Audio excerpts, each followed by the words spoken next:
Então vamos embora aí, mais um episódio do nosso EngajaCast. Mais um. Hoje muito especial. Muito especial. Episódio número, não tenho a mínima ideia, porque estamos gravando tudo a moda louca aqui. Vários. Hoje uns horários atravessados nos outros. Próximo do 15, eu acho. 15, 20. É, acho tá que entre mais isso. se bobear. É. Né? Mas a gente tem que agradecer muita gente por isso, né, André? A gente tem que agradecer aí. Aqui, ó, a Tamara aqui, ó. Los Chapas, apresentação desse podcast. Los Chapas, nosso patrocinador master aí desse podcast, que é idealizado pela Orbe, que é a nossa agência de creators, que está dentro da Creator Economy, que pela primeira vez está na Fena Doce, com um puto espaço aqui, muito legal. Quem não veio perdeu, porque esse episódio vai depois que a feira acabar, que na ordem que tá indo as coisas. Exato. Não vai dar, então quem não veio perdeu. Mas foi muito legal, a gente fez de tudo um pouco. A gurizada aí fez torta na cara, a música ao vivo, fez de tudo um pouco. Criou bastante conteúdo, que era a ideia inicial mesmo para fazer dessa collab entre Fena Doce e Orbe. E a gente tem nossos, além do Los Chapas, que é o nosso patrocinador master, quem proporcionou isso aqui, a gente tem nossos patrocinadores também, que são a Ozirnet, a CPO Empreendimentos e a Enfoque Imóveis na Planta. Além de nossos apoiadores, que para fazer isso aqui tudo acontecer de uma maneira muito rápida, a gente precisou de várias mãos, dentre elas aí Daniel e Vitória Schwartz, arquitetos, Estúdio Fábrica Podcast, que é do nosso amigo Alisson e do Douglas, que está aqui suando nesse dia quente, tá um dia muito quente aqui calor dentro. é algo que a gente... Calor, mas eu gostei. Eu também, eu achei muito bom. Eu acho que uma a gente vai realocar a partir das próximas edições para vamos mandar mudar. Liga pro CDL. Estúdio Fábrica Podcast, então, quer fazer um conteúdo de qualidade como este daqui? Ou melhor, né? De preferência melhor, chama essa gurizada aí. Quebra Galho, aluguel de imóveis, Satolep Neon, Luciano Ortiz Eventos, Jardim do Éder, Espetinho Churrasquinho, Odierno, Empório Gelei e Área Gestão de Marcas. E essa galera que fez tudo acontecer, Cara, Dudu. A gente tem muito a agradecer a toda essa galera. E quem é que tá com a gente aí, Dudu? Hoje a gente tem um convidado que é uma referência na cidade uma como lenda. Empreendedor, não só na cidade, mas como no Brasil.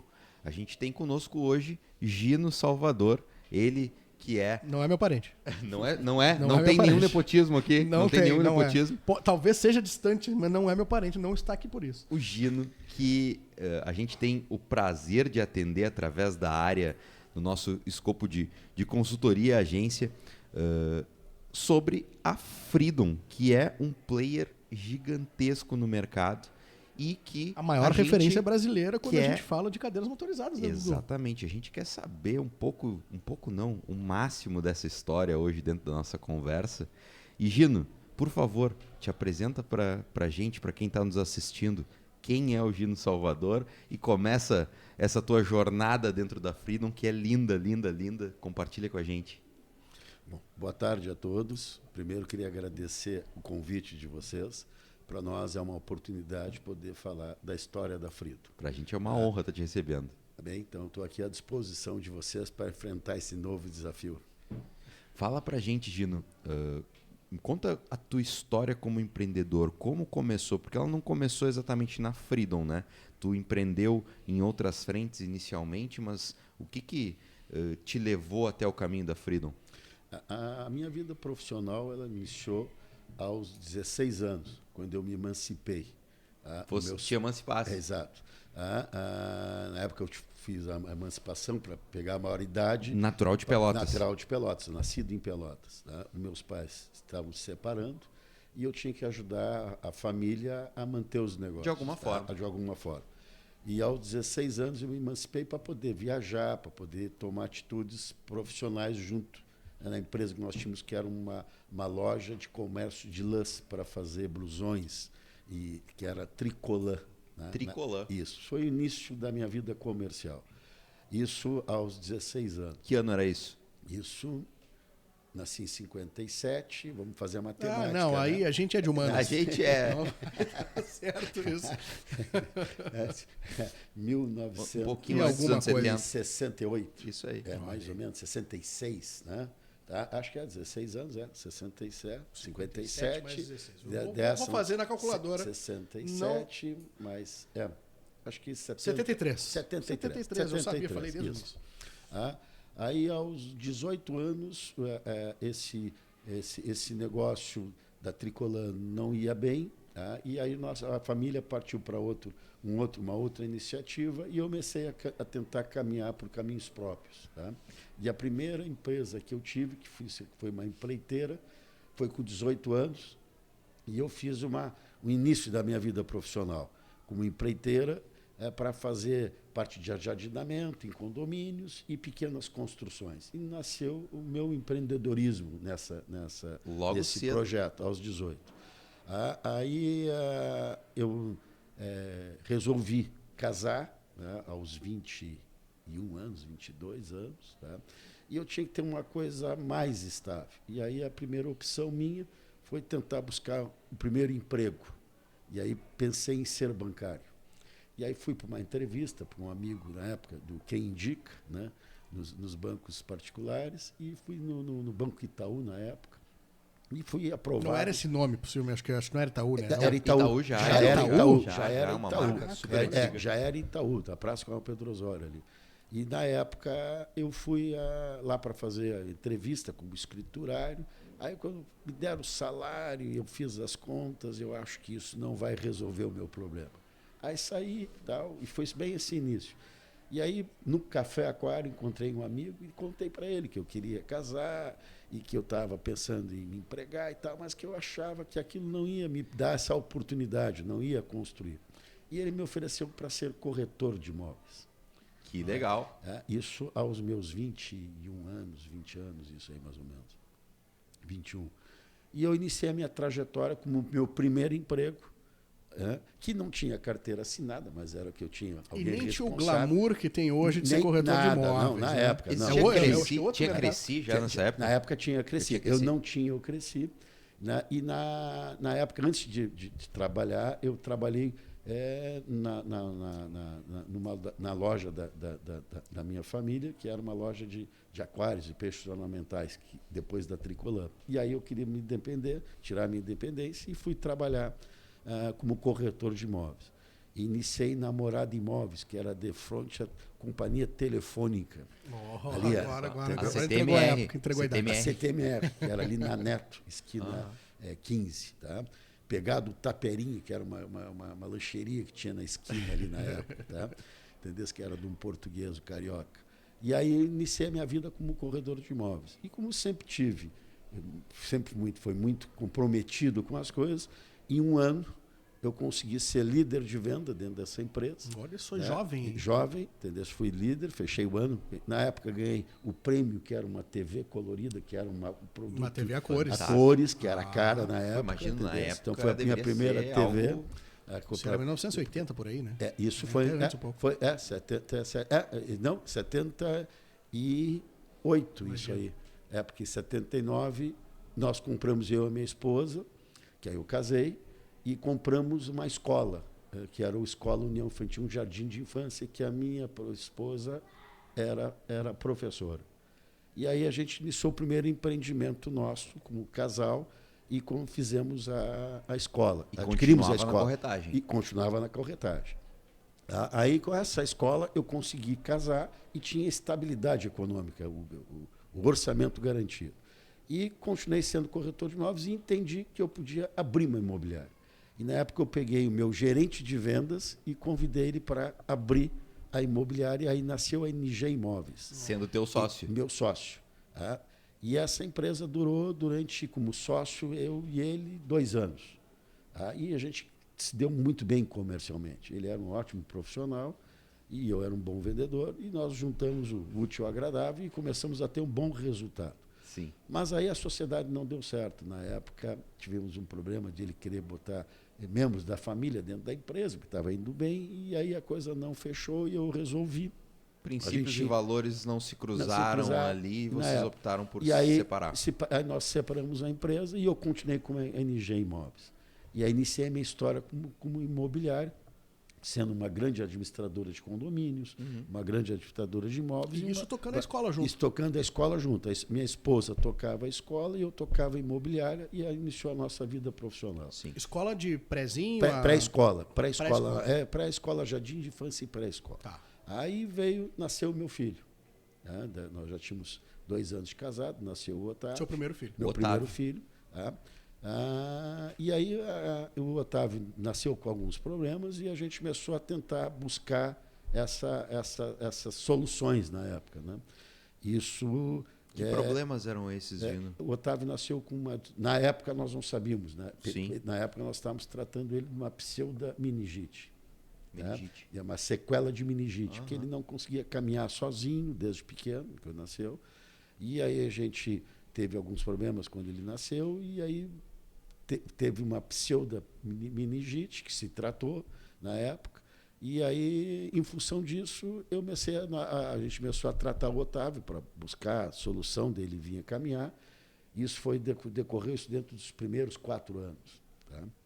Aí, com 5 anos, nós conseguimos o primeiro diagnóstico da doença dele, que era uma distrofia muscular, e que ele provavelmente teria muita dificuldade de caminhar. Esse diagnóstico foi em Pelotas, foi Não, fora? na época foi em Curitiba. Acredito que a medicina naquela época deveria ser bem complexa para achar alguém competente. Eu te digo que era tão complexa que, que nós fomos fazer uma tomografia computadorizada num hospital especializado em São Paulo, e era o segundo hospital que estava fazendo isso na época. Imagina, hoje é um exame... E era com anestesia geral, era complexo, ainda mais com criança. Foi todo um processo. E depois nós fizemos a biópsia de um profissional também, que era de Curitiba, que era um neurologista, que era especialista, e foi que deu o primeiro diagnóstico, e um péssimo prognóstico para o meu filho. Aí, na época, a gente resolveu buscar uma solução e começamos a viajar muito. Viajava para o Uruguai, para Montevidéu, buscando para especialistas lá. Algum tratamento? Tentando descobrir se eu teria alguma alternativa. Fomos para Buenos Aires também, buscando alternativas, e São Paulo, que a gente acompanhava com os profissionais de São Paulo. E aí a gente começou a conviver com o problema. E aí começamos a enxergar que o mundo não era só o Otávio com problema. Tinha dezenas, centenas de pessoas com problemas, né? E aí, nessa época, o Otávio estudava na nossa escola, então ele foi para a escolinha com 2 anos, na nossa escola, acompanhado, assistido pela minha esposa. Só que ele chegou aos 6 anos, e aí nós tínhamos que levar ele para o primeiro ano primário. Na época era primeiro ano primeira série. Primeira série, né? Eu acho que era, porque as coisas vêm evoluindo, né? Os conceitos. E aí o Otávio disse, não tem problema, mas eu quero ficar sozinho na escola. Porque na escolinha nossa ele estava sempre assistindo. Estava com vocês. Ou pela minha esposa, ou pela professora, ou por uma outra cuidadora, sempre tinha uma rede de apoio ali. Um mantrocínio, né? Na volta dele. Né? E aí a opção dele era de ir para a escola. E o Otávio sempre foi muito independente, muito autônomo, assim. Tentando buscar isso. E eles, não tem problema, mas eu vou, legal, não vou ter problema, mas não quero meus pais juntos. Eu quero ter a vivência sozinho. E para mim, foi um pavor. Como o Otávio, com dificuldade de caminhar, sozinho numa escola, onde não vai ter ninguém por perto para fazer gestão. Foi quando a gente despertou o interesse da cadeira de rodas. Porque ele aceitava a cadeira de rodas, mas sem o pai e a mãe perto. E para nós, cara, ele não vai andar com a cadeira de rodas. Era um problemão. Né?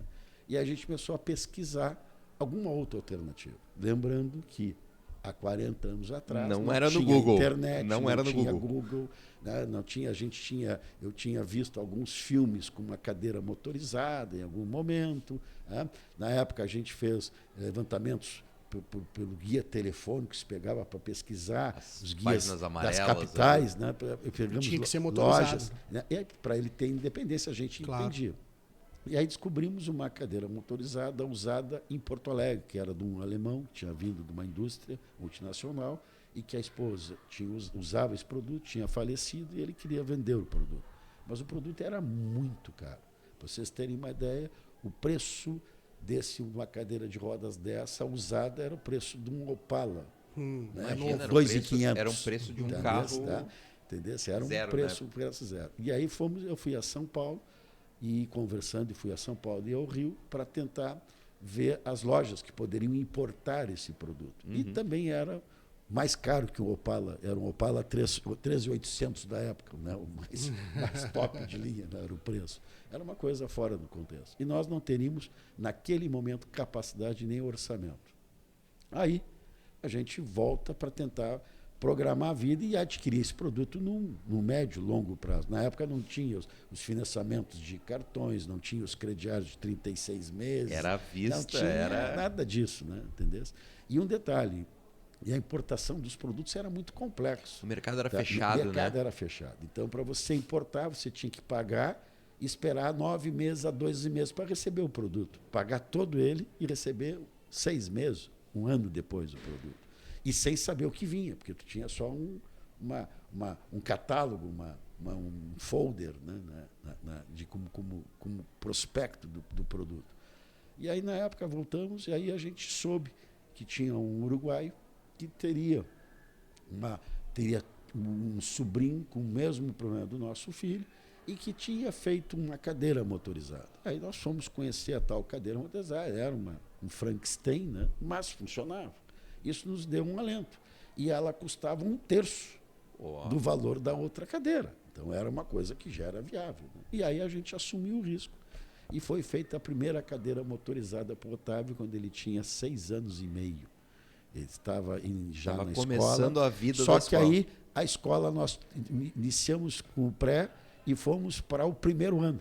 E ele continuou na nossa escola. Entendeu? A gente fez o ensino fundamental na nossa escola e fomos administrando a família dentro do nosso entorno. Né? E aí adquirimos essa primeira cadeira. O Otávio era uma criança muito ativa e, como criança arteira, essa cadeira, no primeiro dia, ele quebrou. No primeiro dia, logo. E aí se consertou. E aí, na outra semana, quebrou e foi se consertando. O Castilhano, ele era uma pessoa muito comprometida, ele dava todo o suporte. E eu, sempre muito metido, comecei a dar opinião. Cara, isso está ruim, isso não pode ser dessa maneira e tal. A cadeira, ele tinha comprado uma cadeira de mercado e tinha adaptado ela. Uma cadeira manual. Manual, entendeu? Uma Na cadeira época. manual. Só que não tinha optado pela melhor cadeira, não tinha optado pelos melhores conceitos e o produto ele se autodestruía, entendeu? Pelo uso. Só que foi se substituindo por peças melhores e o produto foi durando, ao ponto que, um momento, nós viajamos para essas viagens com os médicos com essa cadeira. E cada lugar que nós íamos, nós éramos os ETs. As pessoas nos atacavam, na fila do elevador. Uma mega hipernovidade. Exato, era uma novidade para o mundo inteiro. E o Otávio era uma criança alegre, comunicativa, bonita, entendeu? Então ele era atraente. Claro. E era espirituoso, então ele sorrindo todo o tempo. Então as coisas aconteciam na nossa volta. E a gente começou a ver que era importante ter um produto desse para atender outras pessoas. E eu fiquei, na época, dando pilha para o Castilhano fazer a indústria. E ele tentou, durante alguns anos, várias tentativas, mas nunca deu certo os negócios dele, até com algumas outras participações de terceiros. Até que um momento eu conversei com ele e insisti na necessidade de se criar uma empresa que fabricasse essa solução, né? E pressionei ele, até que o momento que ele aceitou e nós criamos a Frido. Isso foi em 1991. Nasceu ali a Frido. primeira Freedom. operação nacional. De uma cadeira. Na época ela nasceu para ser um kit de adaptação numa cadeira de roda manual. Era um kit de motorização para uma cadeira manual. Cadeira manual, tá? Esse primeiro projeto, quando nós terminamos, eu me dei conta que esse projeto ele não era repetível. Tá? Era muito artesanal. É muito artesanal, né? E dependia muito da habilidade de quem fazia o produto. Eu disse, Miguel, o projeto está legal, mas nós vamos ter que reescrever ele. Porque esse projeto não é escalável, não é sustentável para uma indústria. Mesmo que em pequena escala, ele não era repetível. Entendeu? E aí nós reiniciamos. Então nós levamos, entre fundar a empresa e lançar o produto no mercado, levamos 1 ano. Né? E aí, como eu sempre tive um cunho de vendedor, bom corretor de imóveis, Sim. eu peguei esse produto que nós fabricamos, esse primeiro conjunto de produtos, e montamos nas cadeiras de mercado e levei para demonstrar. A ideia era vender o kit, né? Não as cadeiras. Foi vender onde? E fui para São Paulo. Maior Para São Paulo. Onde tudo nas acontece. lojas que eu tinha visitado para comprar a cadeira Você importada. imaginou, assim como eu vim aqui para procurar, muita gente do Brasil inteiro deve vir também. Vem a São se Paulo meu produto também. estiver aqui. Então nós fomos, eu fui para... Mas abrir mercado em que nicho do varejo? Não, Aonde? aí eu fui em lojas especializadas, que eram lojas que vendiam órtese, prótese, óculos, material cirúrgico, que eram caixas cirúrgicas especializadas. Na época existiam assim, em São Paulo, a Casa Fretain era um edifício de 4 andares que o cara tinha desde cutelaria até um estetoscópio de altíssima qualidade. Loja de departamentos era uma voltada à empresa saúde. que os donos eram franceses. E depois tinha uma outra empresa no Rio, que era o Lutz Ferrand, que era de uns ingleses, que também tinha o mesmo porte. Essas eram as 2 maiores empresas, que eram as 2 empresas que eu visitei para tentar comprar a cadeira. E eles poderiam vender a cadeira alemã, que custava uma fortuna. Sim. Aí eu levei essa proposta para eles da cadeira e fui primeiro em São Paulo para casa. Levou no carro? Levou o kit ou levou a cadeira? Fui num carro, levei de carro. Levou a cadeira com o kit montado já? Montado as cadeiras. Levei na época 3 cadeiras.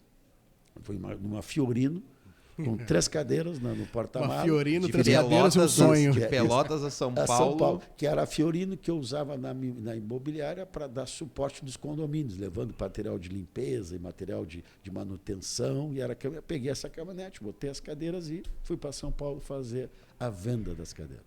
E na época tive a felicidade de visitar 2 empresas.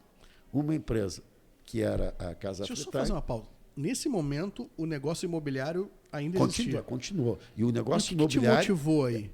Tu enxergou que era um negócio muito melhor? Não, porque eu queria que desse certo. Eu queria que a empresa conseguisse botar o produto que tinha uma necessidade social de atender um mercado totalmente carente. A dificuldade que eu tinha... Mas tu enxergou um oceano azul. Não, eu enxergava que o mercado era carente, não tinha opção. E nós não tínhamos Então, não tinha internet, não tinha nada disso. Então, as dificuldades que eu tive e não consegui comprar era da sociedade. E o pior, para onde eu via esse problema. Então, eu ia para Montevidéu, o problema era o mesmo. Não tinha solução, não tinha cadeira motorizada. Eu ia para Buenos Aires, não tinha cadeira motorizada. Mas foi uma aposta alta, né? Porque até então a tua fonte de renda estava só que eu nos entendi, imóveis. Sim, eu tinha uma estrutura econômica para apostar nesse projeto, entendeu? Tá? Na época, eu mantinha a imobiliária estava dando certo. A imobiliária e a escola também. Era um projeto execuível e eficiente, e nós éramos uma das empresas líderes de mercado na área de administração de condomínios em Pelotas. Tá? Tanto nós éramos inovador, que aí só duas pautas que é importante para ver o caráter de inovação dos nossos empreendimentos. Na escola, nós fomos junto com o Banco Itaú, e saiu matéria no Diário Popular e no Diário... Foi a primeira empresa que criou convênio de cobrança de mensalidades por carnê em banco. Nós fomos a primeira escola no Rio Grande do Sul, No Rio Grande do Sul. no Rio Grande do Sul, Caraca. que criou essa metodologia. Isso foi manchete na época do Diário Popular e na Zero Hora. Diário Popular primeiro, e depois a Zero Hora veio de Porto Alegre para fazer uma matéria conosco na escola. E na época o Banco Itaú saiu matéria dentro do Banco Itaú. E o Banco Itaú acabou entrando, nos valorizando como clientes pelo impulso. Hoje se chama marketing, na época era de propaganda, entendeu? Na época. Isso foi a primeira iniciativa que nós fizemos de impacto assim, na época. Isso como diretor de escola, como fundador de escola. Tá? Na imobiliária, eu fui a primeira empresa que tornou profissional a administração de condomínio, que antes era feito por contadores. E nós levamos a administração profissional de gestão de pessoas, gestão que hoje tem o síndico profissional. Nós éramos o síndico que dava suporte gestão de compras. Nós tínhamos a pessoa de síndico, mas nós fazíamos toda a consultoria. Isso eu criei esse processo na época. Foi uma empresa que criou e criamos também os primeiros pagamentos de carnês dos condomínios. Como eu tinha feito convênio com o Itaú, eu fiz também o convênio. Antes o pagamento era como, Gino? Era porta a porta? Era tu fazia, o pessoal ia lá na empresa e tu fazia os recibos, a coisa ali. Eu fui uma das primeiras empresas que importamos os computadores CP500 para uso imobiliário. Fui desenvolver os primeiros softwares. Trouxe pessoal de Porto Alegre para desenvolver o software para tentar fazer a cobrança automatizada. Entendeu? Então, isso tudo foi acontecendo durante esse período. E aí tu decidiu, cara, eu vou apostar nesse negócio de cadeira de roda que eu acho que fazer. Mas na época eu não tinha como intuito dele ser o meu principal negócio. Era eu ter mais isso como uma opção e de preencher, qualificar a vida das pessoas. Essa aí era o objetivo. E na época fui a São Paulo, e na época mostrei a cadeira para a Casa Fretain. O francês, na época, ficou louco, né? O seu Jean, cara, se se agachava na cadeira e olhava a cadeira, sentou maravilhosa na cadeira e tal. Já deu certo de primeiro, então. E aí ele gostou da Aí, cadeira. tu conseguiu Só que falar ele com o cara fácil. Não, me recebeu, porque eu tinha uma cadeira motorizada. Cara, cadeira motorizada, o cara desceu para ver qual é o louco que estava trazendo Era isso. alguém chegando com com uma nave espacial, uma nave assim. espacial. Que é isso? E na época a primeira impressão que era um aventureiro, entendeu? Tá? Seria um aventureiro. Sim. Tá? E tanto isso era essa imagem que eu comprava as cadeiras nas lojas para montar esses kits, entendeu? Eu não comprava do fabricante, entendeu? Tá? Foi assim que iniciou. Eu comprava a cadeira no balcão e aí levava para a nossa metalúrgicazinha e fazia as adaptações. Não ia ter volume ainda para comprar pra direto isso de aí. fábrica. E aí levei para Casa Fretan, ele gostou da cadeira, mas na época ele ficou em dúvida de comprar. Gostou do produto, mas achou que ele ia apostar o dinheiro, aí queria que eu ver comigo que negócio. Tá. E eu saí dali e fui visitar a Cirúrgica Fernandes, que era outra empresa também de Concorrente dele, que era menor, mas era uma empresa muito especializada e era localizada na região de hospitais, que eu tinha feito pesquisa. Gente, eu fiquei 2 dias no hotel pesquisando as páginas amarelas, para vendo qual era o caminho que eu tinha. E ligando. Afiando o machado. pegando Pra ti que informações. tem Afiando menos. o machado. Pra ti que tem menos de 30 páginas amarelas, era o Google impresso. Basicamente isso. Mais ou menos isso. E com o mapa Tu procurava da lá, 4 rodas. Contador. Aí tinha um monte de contador de anúnciozinho ali. E o mapinha do 4 rodas para poder andar em São Paulo, né, que virava as páginas para ver. Isso era o Google Maps. o Para ti que Google tem Maps. menos de 30, é o Google Maps, o Waze. Impresso. Impresso. E aí foi feita a coisa. E aí, na casa da Cirúrgica Fernandes, esse empresário ele era mais. E quando eu tinha falado que eu tinha na casa o Fretai, eu compro. Então eu vendi primeiro. Tu jogou pra que estava lá. Para a Cirúrgica São Paulo. Porque eu disse que eu tinha visitado e a Casa Fretai tinha ficado com uma cadeira. Mas não tinha ficado. Aí quando eu falei Aquela coisa. jogadinha do vendedor. Malícia não é maldade. O seu Antônio, é Ronaldinho malícia. Gaúcho olhou para um que lado era e o olhou para o dono, outro. entendeu? Que hoje é falecido, o seu Antônio antes. E eles, não. Então é Se meu. Casa Fretais comprou, se o Jean comprou, eu vou comprar também. Então pode baixar essa cadeira, que essa eu fico. Nem vai botar ela na caminhonete, essa eu fico. Andou na cadeira, achou maravilhosa e ficou. Aí eu voltei na cirúrgica. Claro. Falei, cara, a cirúrgica São Paulo comprou. Aí o francês, cara, Se obrigou. Então vou ter que acertar o negócio. E aí também acabou comprando numa condição a prazo, o outro comprou à vista, pagamento no cash, pagou, entendeu? E o E outro. tirou da Fiorino, tá aqui, pronta entrega. E aí foi, entendeu? Então, e aí eu voltei com a caminhonete para visitar a loja em Porto Alegre, que era o parceiro que eu comprava as cadeiras para coisa. Quando eu cheguei para o cara da Porto Alegre, o cara também era um empreendedor, também muito forte, tinha uma empresa com bastante coisa, que era a Ortopedia Wisbauer, e o Ruth, que era o dono da loja, quando olhou, eu já tinha comprado 3 cadeiras dele, entendeu? E eu tratei para ele por telefone, a compra, mandou. As manuais, as cadeiras Fonseca manuais tu comprou Júnior, dele. Papelotas, a cadeira, entendeu? Tal. As manuais tu comprou dele, gente. Comprei dele, entendeu? Aí ele me deu a dica de quem era o fabricante em São Paulo, me deu todas as informações e eu vendi a cadeira para ele. A terceira cadeira eu vendi para ele. Para ele. Então, a viagem, eu vendi as 3 cadeiras que nós tínhamos produzido. 100% de aproveitamento. Aí eu tivemos a grande oportunidade de mercado. A Casa Fretai é uma empresa muito tradicional em São Paulo. E ele tinha muito acesso às televisões. E ele era amigo pessoal do Silvio Santos. E aí o Essa Silvio história Santos, eu já tive a oportunidade de ouvir, maravilhosa. Fantástico. E aí o Silvio Santos tinha a Porta da Esperança. E ele me ligou, Gino, eu tenho uma oportunidade para nós. Eu estou pensando em nós usarmos a Porta da Esperança para nós doarmos uma cadeira e ver o que vai acontecer no mercado. Nós não imaginávamos, nem ele imaginava o que iria acontecer. E aí eu disse, então vamos fazer. Isso anos 90. Em 1992. Eu tenho essas fitas ainda, vídeo o auge, cassete A gente gravada. precisa delas. Tá? Gino. Eu tenho essas O fitas auge do Silvio lá no gravadas. Porta da Esperança. Na Porta da Esperança. Né? E ele sentou na cadeira, brincou, aquela brincadeira, aquela coisa toda dele e tal. Oi, cara, foi bem legal. E aí o Jean me ligou, olha, eu tenho essa oportunidade, o que eu quero fazer? Eu quero que tu me garanta fornecimento, se der certo, e tu me dê um preço melhor, me dá um desconto para mim poder. Então eu te dou, na época, eu dei 30%, uma coisa assim de desconto para ele, além do preço que eu tinha vendido, Claro. para mim ser parceiro no negócio. E apostei com ele, porque eu achei que era uma grande oportunidade. E foi uma grande oportunidade. Tanto é que quando ele fez a primeira doação da cadeira que eles fizeram no programa, e depois nós doamos umas dezenas de cadeiras para o Porta da Esperança. Né? Mas a primeira cadeira que nós doamos estourou o sistema telefônico da Casa Freitag. Deu muito certo. Derrubou tudo. Porque ele estava recebendo ligações do Brasil inteiro. Ele vendeu naquela semana, na época, três cadeiras. O problema foi nós. Como produzir agora, como que eu E agora? Um monte de pedido, como é que tu produz agora? Foi uma correria para nós atender. Tu falou, era super artesanal, né? Super artesanal, né? Mas aí a gente demorou para entregar um pouco, mas entregamos assim. E assim foi nascendo a comercialização da cadeira. E em função da Porta da Esperança, a gente começou a sofrer muitas matérias. De mídia. O próprio Diário Popular foi fazer uma reportagem, aí o Diário Popular fez... Falecido Diário Popular. Falecido Diário Popular. Aí foi a Zero Hora.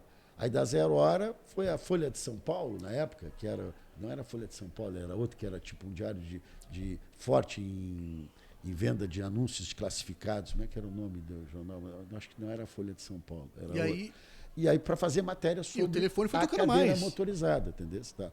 E aí as lojas é que vendiam. Aí eu já mas aí nesse momento que começou a aparecer na mídia, tava o teu contato. Não. Sempre através das lojas. Quem fazia a entrega Freitag. das cadeiras sempre eram as lojas. Por quê? Porque eu entendia que eu estava em Pelotas, no Rio Grande do Sul. Nós não tínhamos toda a logística que se tem hoje.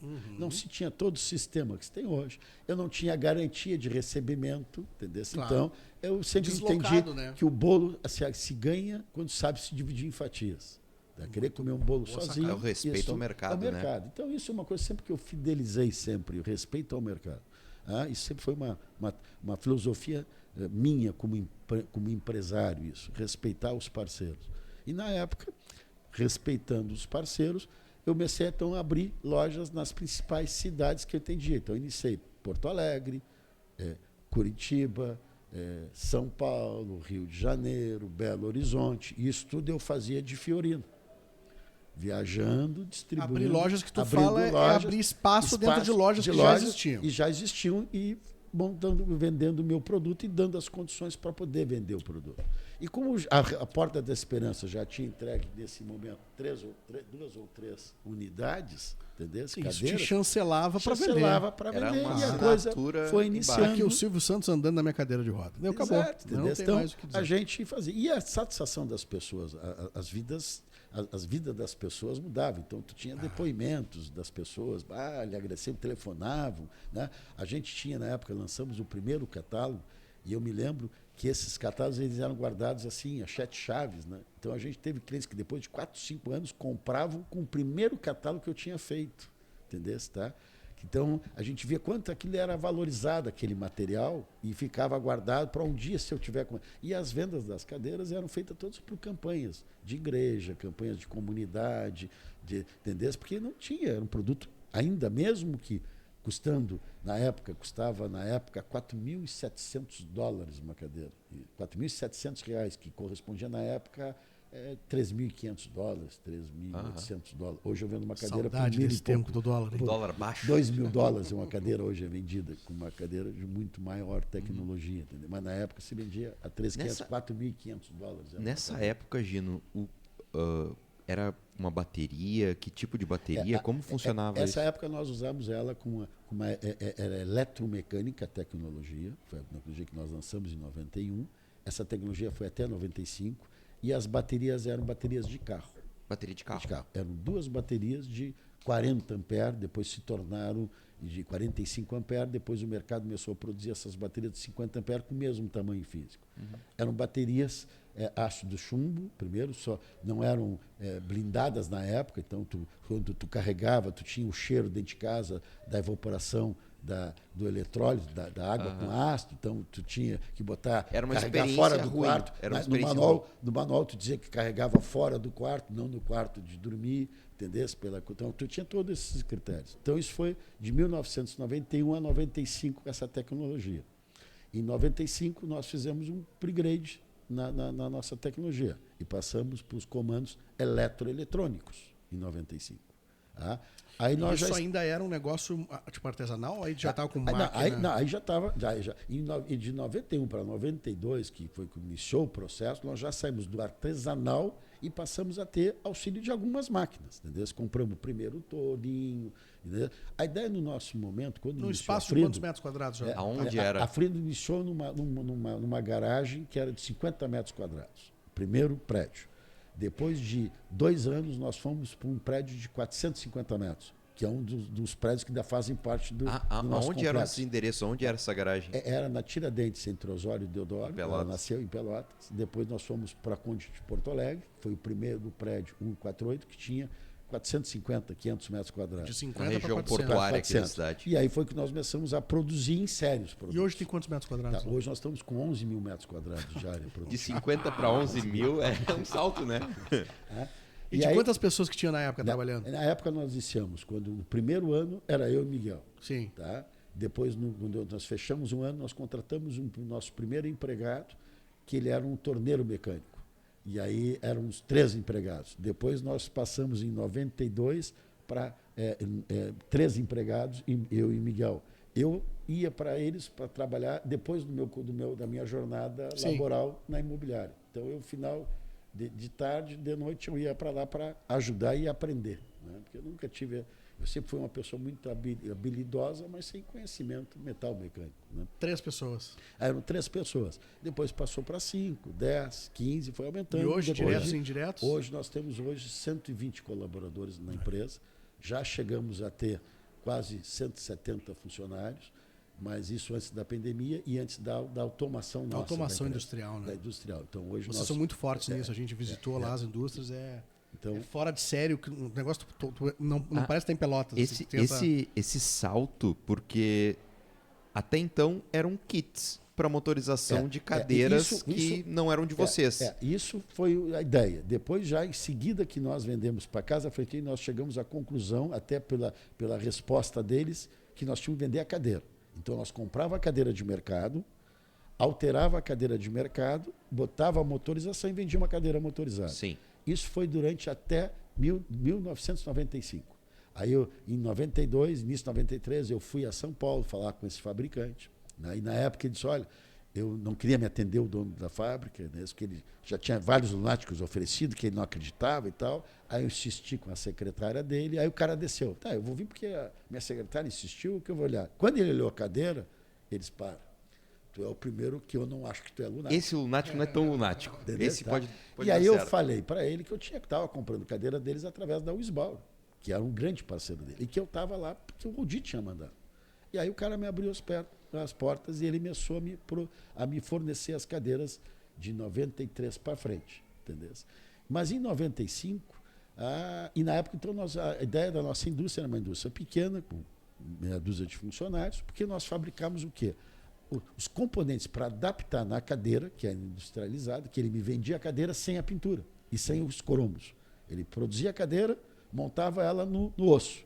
Eu recebia, eu desmontava, tirava as peças que eu ia industrializar e fazia o processo de industrialização, complementando partes e peças nesse produto, e aí repintava o produto, montava e saía uma cadeira motorizada Frido. Deixava de ser uma cadeira Jaguaribe, que era o fornecedor da época. Tá? E até aí vocês estavam sozinhos no mercado brasileiro? Sempre foi. Durante muitos anos nós fomos sozinhos. Não tinha nem concorrência internacional. Nem concorrência nacional, porque a abertura de importação era muito caro. E nós sempre fomos eu sempre fui muito empreendedor de acreditar em feiras, em eventos. Então, desde 92, a Casa Fretain nos oportunizou e nós fomos para a feira. Entendeu? Então, na época, eu botava o meu stand do lado desse fabricante. Tá? Foi quando ele começou a fornecer e eu fui do lado dele. E ele gostava porque para ele era bom ter uma cadeira motorizada em cima da plataforma da cadeira dele. Então a gente foi um bom parceiro durante esses primeiros 3 anos, entendeu? Até 95. Em 95 ocorreu essa virada. Em 95 eu procurei ele porque eu queria mudar o projeto da cadeira dele. Eu dizia para ele que a cadeira dele era uma boa cadeira manual, mas não era receptiva para uma cadeira motorizada. Coração, no ego. Como é que foi essa recepção? E aí ele disse que, Gino, tu não leva a mal, mas eu fabrico há mais de 20 anos esse tipo de cadeira e tu é um bom cliente, tu tem um bom hoje o tema, né? Um bom marketing ter tu como parceiro. Mas tu não tem expressão de volume que justifique eu criar uma linha para ti. Tu não leva a mal. Tu continua comprando as cadeirinhas que eu estou te fornecendo. E na época, para vocês terem uma ideia... Ele deu uma menosprezadinha, né? Eu Menosprezado. senti no tom de... Como tu sentiu isso? Como tu recebeu isso? Doeu. Doeu. Na época eu fiquei muito irritado. Achei que ele era um empresário que não tinha uma visão, entendeu? Tá? E que não estava acreditando num processo. E ele só instigou a concorrência, entendeu? Na época eu voltei para Pelotas e disse, vou montar uma fábrica de cadeira de roda. Porque a parte mais complexa eu fabricava... Isso é fantástico, porque o caminho natural da água na maioria das pessoas seria, não, vou procurar outro fornecedor, então o Gino, não, eu vou fazer. Vou fazer o negócio. E aí em 95, esse desarranjo aconteceu em 94, chegou em 95, eu com o meu stand do lado dele, e ele teve a surpresa que eu estava com a cadeira que não era dele. Aí bateu mais no ego ainda. O cara virou fera comigo. Isso tu não podias ter feito, mas eu te procurei. Eu te propus, tu não quisesse. Hoje eu estou produzindo a minha cadeira. E nasceu a Freedom como indústria metal mecânica e indústria de eletrônica. Foi o primeiro conceito. Porque a gente entendia, e eu tinha feito na universidade, estava cursando na universidade, né, e entendia que a terceirização era o sucesso do negócio. E ele é sucesso de negócio quando tem um processo de venda, produção massificada. Mas quando tem uma produção qualificada ou de menor volume, a terceirização ela pode ser um custo oneroso muito alto. Sim. E um gargalo na área do desenvolvimento. E isso eu enxerguei. Apesar de não ter, na época, as habilidades metal-mecânicas, mas eu era um bom observador. Isso foi, eu acho que o grande diferencial meu, o grande agregador é que eu sou um grande observador. A minha família, quando eu viajo, fico bravo, porque às vezes eu paro para ver alguma coisa, mas o que está vendo? Estou vendo aquilo ali, aquele guindaste, aquela operação, mas que não, mas olha que troço interessante. Pai, tu é louco.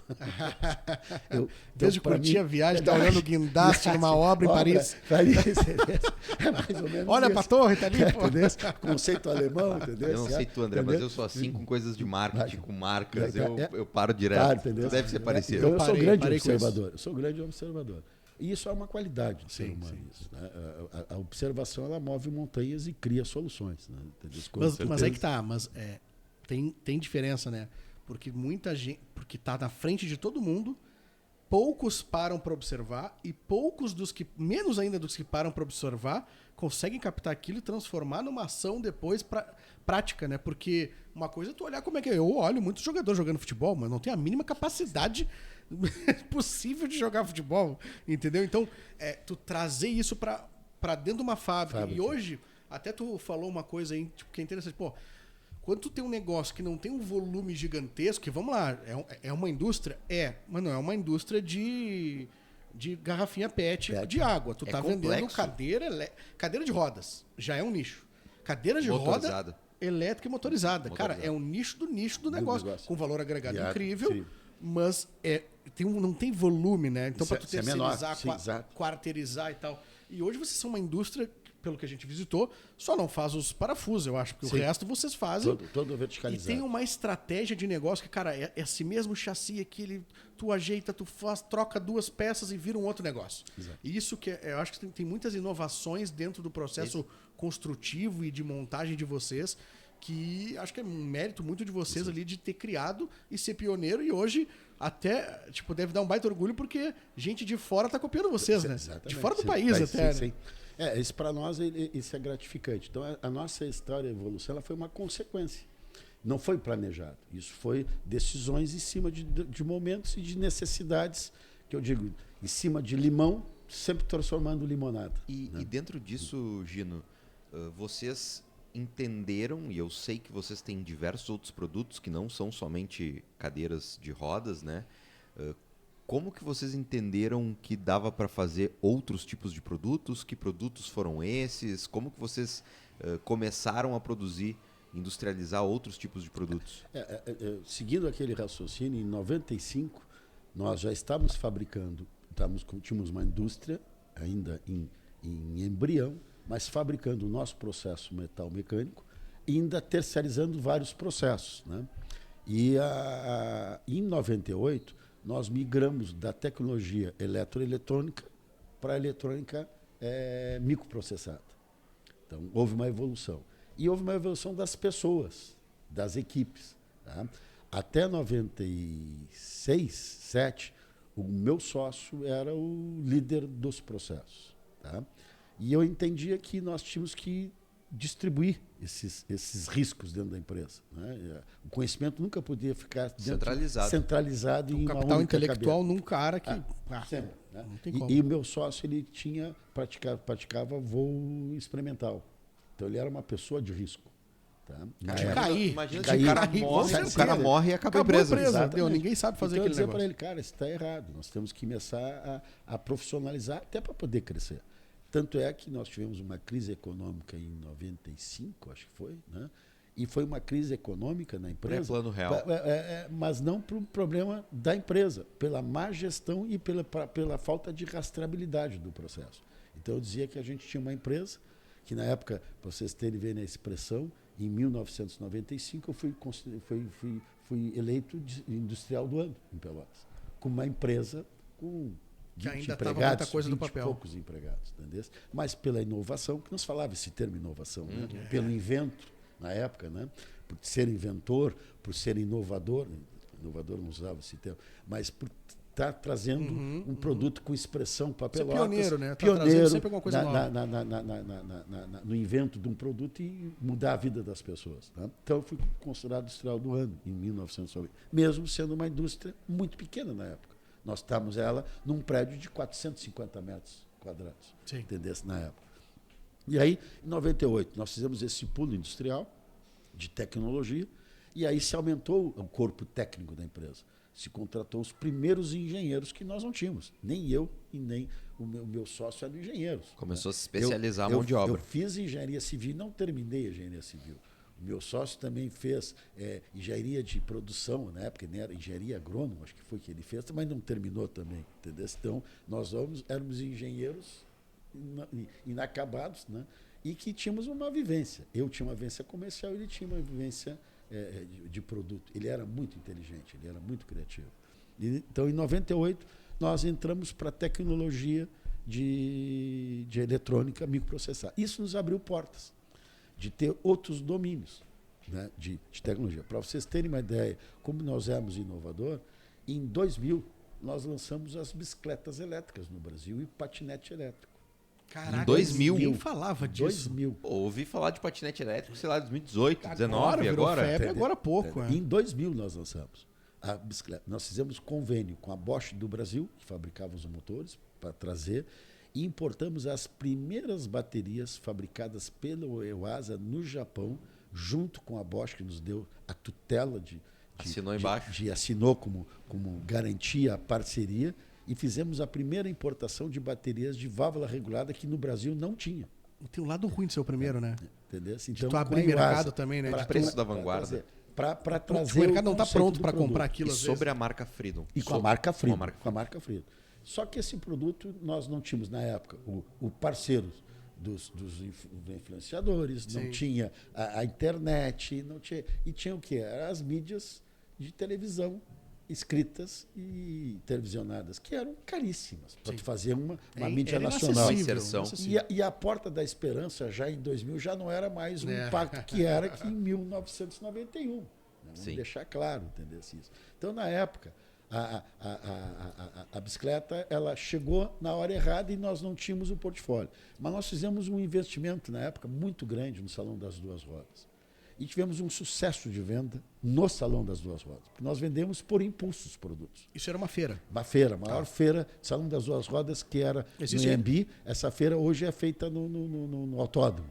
Tá. E já não é mais duas rodas. Interlagos. Interlagos. Tem 4 rodas que é de carro e acredito que essa deveria ter Salão mesmo. das Duas Rodas, ele era o peso. segundo maior salão automotivo do Brasil. O primeiro era o de automóveis, Sim. que era no mesmo lugar, e depois era o Salão das Duas Rodas, para você ver o tamanho do evento. Sim, caraca, gigante. E na época nós alugamos um mega estante e fizemos uma pista de bicicleta dentro do estante. Para você ver o tamanho do investimento que nós fizemos na época. Ousado, hein? Ousado. E pra levamos caramba. a bicicleta e os patinetes para lançar no Salão da... E foi um sucesso. Nós vendemos, na época, mais de 300 unidades. Aí o meu sócio veio, estouramos a boca de balão. Não. Nós fizemos uma venda por impulso. Agora nós estamos ver quanto tempo vai rodar nessas lojas para rodar. E na época o mercado de bicicleta, em 2000, era um mercado muito mais amador do que é hoje. As lojas de bicicleta eram oficinas de bicicletas. Eram empresários de pequeno porte. Os magazines não estavam ainda vendendo as bicicletas, entendeu? Estava começando, ainda não tinha vindo a abertura das bicicletas importadas. Não, Tá? era muito Então, recente. era muito Ninguém recente esse sabia processo. isso, Então, a gente trabalhava com pequenos empresários. E, na época, nós criamos, o kit da bicicleta elétrica. Mesma montava uma lógica bicicleta normal. A mesma lógica que foi usada da na cadeira para bicicleta. Só que era um kit. E o kit era muito inteligente. Tu montava que nem fosse um bagageiro. Isso acho que acho que não existe mais isso, né? Não Acho que existe. Eu nunca vi. Tem kit hoje? Não, eu não Faz- fabrico mais isso. Não, eu digo em outros lugares. Não, eu não tem. Não, existe que hoje. acabou- Não, existe existe? conceitos. Existem conceitos lá fora produzidos hoje. Mas Bota um hoje, kit numa bicicleta. Cara, isso é genial, cara. na época era uma solução inteligentíssima, era um bagageiro. Só que esse kit ele custava o preço de uma moto usada. Na E aí foi impactante. Conexão direta. Tu não tinha ciclovia, planejamento urbano, receptivo, tu não tinha investimento das prefeituras, não se falava. O ciclismo só tinha uma época, uma cidade que tinha um ciclismo mais acentuado, que era Joinville, no Brasil. O resto tudo ninguém usava a bicicleta com esse conceito. Era mais um lazer. E quem usava a bicicleta era a pessoa de baixa renda. Porque não tinha condições de pagar, não tinha vale transporte na época. Não tinha vale transporte, não tinha carro. Entendeu? Ainda o vale transporte não E era aí o público que usava mais mais bicicleta estava iniciando. não conseguia comprar o Tá. teu produto. Exatamente. Entendeu? Mas olha que interessante, eu acho que uma aula interessante aqui de canal de venda, né? Porque a gente fala muito sobre venda, como é que a gente vai vender mais e tal. E eu vejo muito empresário que se apega em um canal de prospecção e, tu teve que te reinventar. Agora tu tá falando das bicicletas, mas no lado das cadeiras mesmo, tu abriu uma frente indo direto, de porta a porta, o famoso PAP, o que é muito bom. Depois tu deu uma escala nisso com os teus Canal revendedores, massificado, né? depois com TV. Depois foi pra TV, que tu conseguiu uma brecha ali, que é muito raro. Mas não podendo pagar uma mídia dessa, tu pensa, cara, eu preciso trocar o canal. E aí tu vai pra onde? Pra onde tá meu cliente. Numa feira, num evento, Sim. visitando, querendo conhecer coisa nova. Cara, é o melhor momento possível dentro da jornada de compra desse cara. Eu tenho tempo para tu convencer ele, então tu tem que chegar grande. Então, em vez de eu gastar para fazer uma mídia de massa e tal, que eu não tem grana, é inviável, né? Para uma empresa de nicho, tu vai pro canal onde o teu cliente está direto ali. Olha que aula E do mais negócio, uma né? aula, Isso que funcionou, né? E mais uma aula de não te tirar de primeira, né? Poderia ter se deslumbrado com a venda de 300 unidades em um evento. Sim. Para aí, deixa eu Agora analisar deu, esse agora é mercado, deixa eu analisar oferta e demanda, se isso vai parar em pé. E a gente Exatamente. sabe de muita gente que quebra na arrancada por ir no impulso, né? Exatamente. E aí, nesse amadurecimento, quando nós voltamos, a coisa não rodou nas lojas como a gente tinha que ter rodado. E aí foi um apoio de mídia, que nós não tínhamos capacidade para fazer isso. Não tinha como acelerar. E tudo não era atrativo. Era uma boa ideia, bonita ideia, mas não era. O patinete era um brinquedo de criança, elétrico. Não era um produto usar para transporte, para uso corporativo, como é Sim. hoje. Todas as indústrias, as empresas que investem nesse sistema com a tecnologia para fazer gestão à distância. Não tinha nada disso. Nem se pensava nisso como solução. Era Era visto como um energia brinquedo. limpa e renovável, inteligente e eficiente. Né? E a bicicleta era um sistema de ajuda. O conceito de venda é que tu, usando a bicicleta, tu andava 15 km por hora, se tu pedalasse junto, tu andava 25 e dobrava a tua autonomia. Era um processo muito inteligente e era gostosíssimo o projeto. Né? Mas a gente entendeu que não estava dando certo. Talvez o produto Aí- certo na hora errada. No timing Exatamente. errado. Aí nós pegamos o conceito aquele e levamos para lançar o scooter elétrico, que era O um scooter conceito elétrico. que nós lançamos também em 2000. Então, lançamos o bicicleta elétrica, patinete e o scooter elétrico, que era um produto de 3 rodas, que era um conceito do patinete, mas Um pouquinho mais robusto. mais robusto, 3 rodas para uma pessoa deficiente. Na época não se falava em idoso. Com baixa mobilidade com também. baixa mobilidade. Que a gente vê em que era um todo produto shopping, em mais todo amigável. mercado hoje. Que tem no Porque shopping, no mercado. Exatamente. E a cadeira de roda, ele era um estigma muito ruim. Ele não era um produto assim. As pessoas, para aceitarem a cadeira de roda, era uma briga, entendeu? Então, Sim. a cadeira motorizada era uma solução, mas Ninguém as quer uma pessoas. cadeira de roda na sua vida, né? É, Mas entendeu? Hoje as pessoas convivem mais com a Sim, inclusão, sim, todo mudou-se. Mas a cultura, há 30 anos atrás, há 25 anos atrás, era totalmente adversa, entendeu?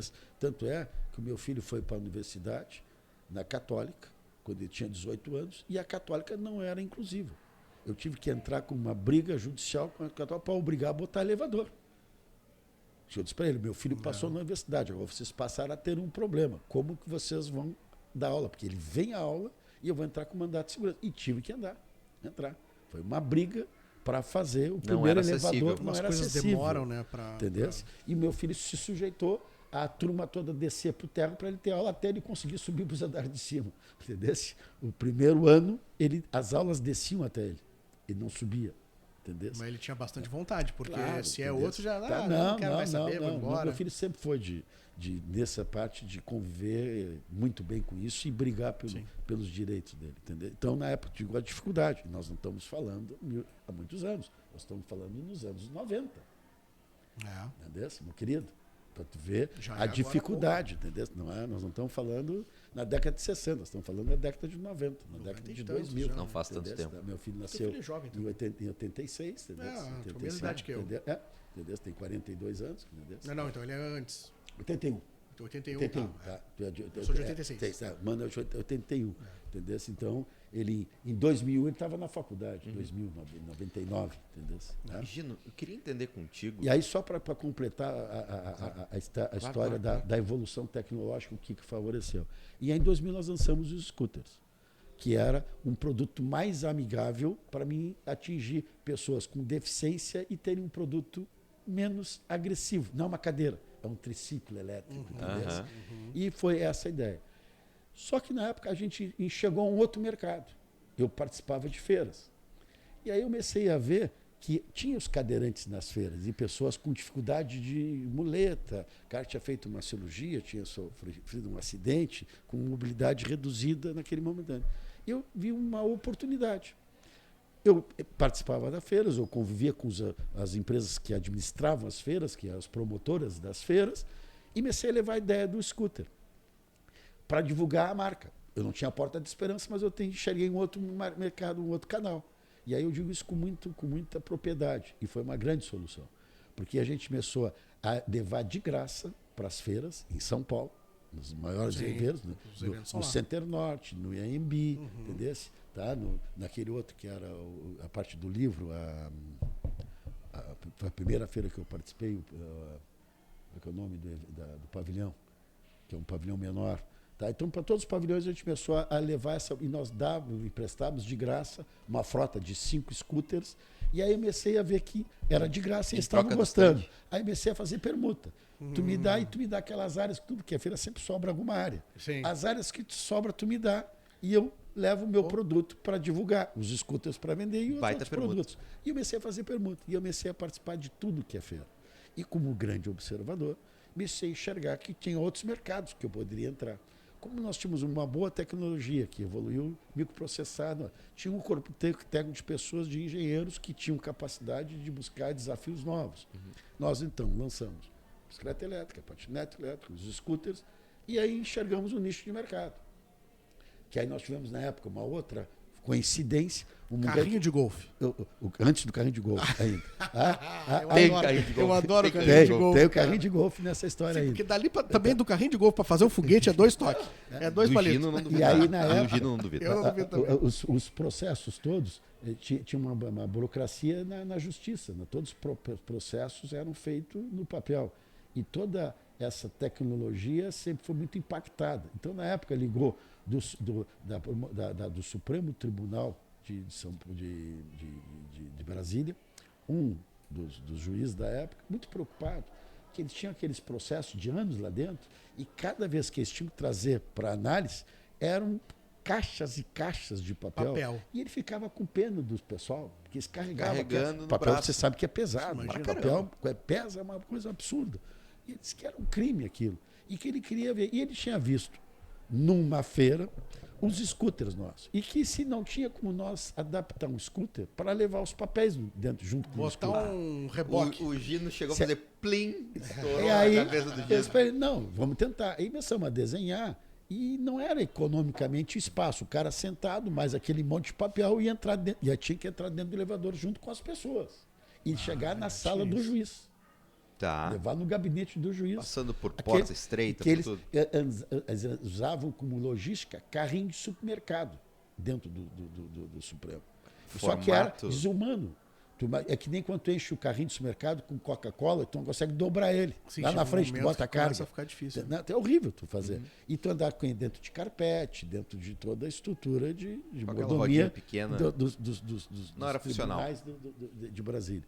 Ele perguntou, passou esse desafio. Quando ele passou esse desafio, nós fomos para tentar atender, porque eu sempre fui movido por desafios. E ele disse, não, vamos tentar buscar uma solução. Essa é a vantagem de ser verticalizado. Tu tem toda a disponibilidade do processo industrial dentro de casa. Então depende da boa vontade de terceiros quererem assumir os riscos. E na época nós desenvolvemos o primeiro produto, que era um scooter com o operador em pé, com a capacidade de carga na frente, e que nós olhamos e parecia aquelas bigas romanas. Aham. Que é dos filmes Sim, da que é biga com o romana, cavalo os cavalos na na frente, frente. o cara de Sei, pé, sei. e ele ficava atrás da carga para poder dirigir com o guidão por cima da carga. Cara, e nós botamos para expresso uma biga, vamos botar biga, e nasceu as bigas Frida.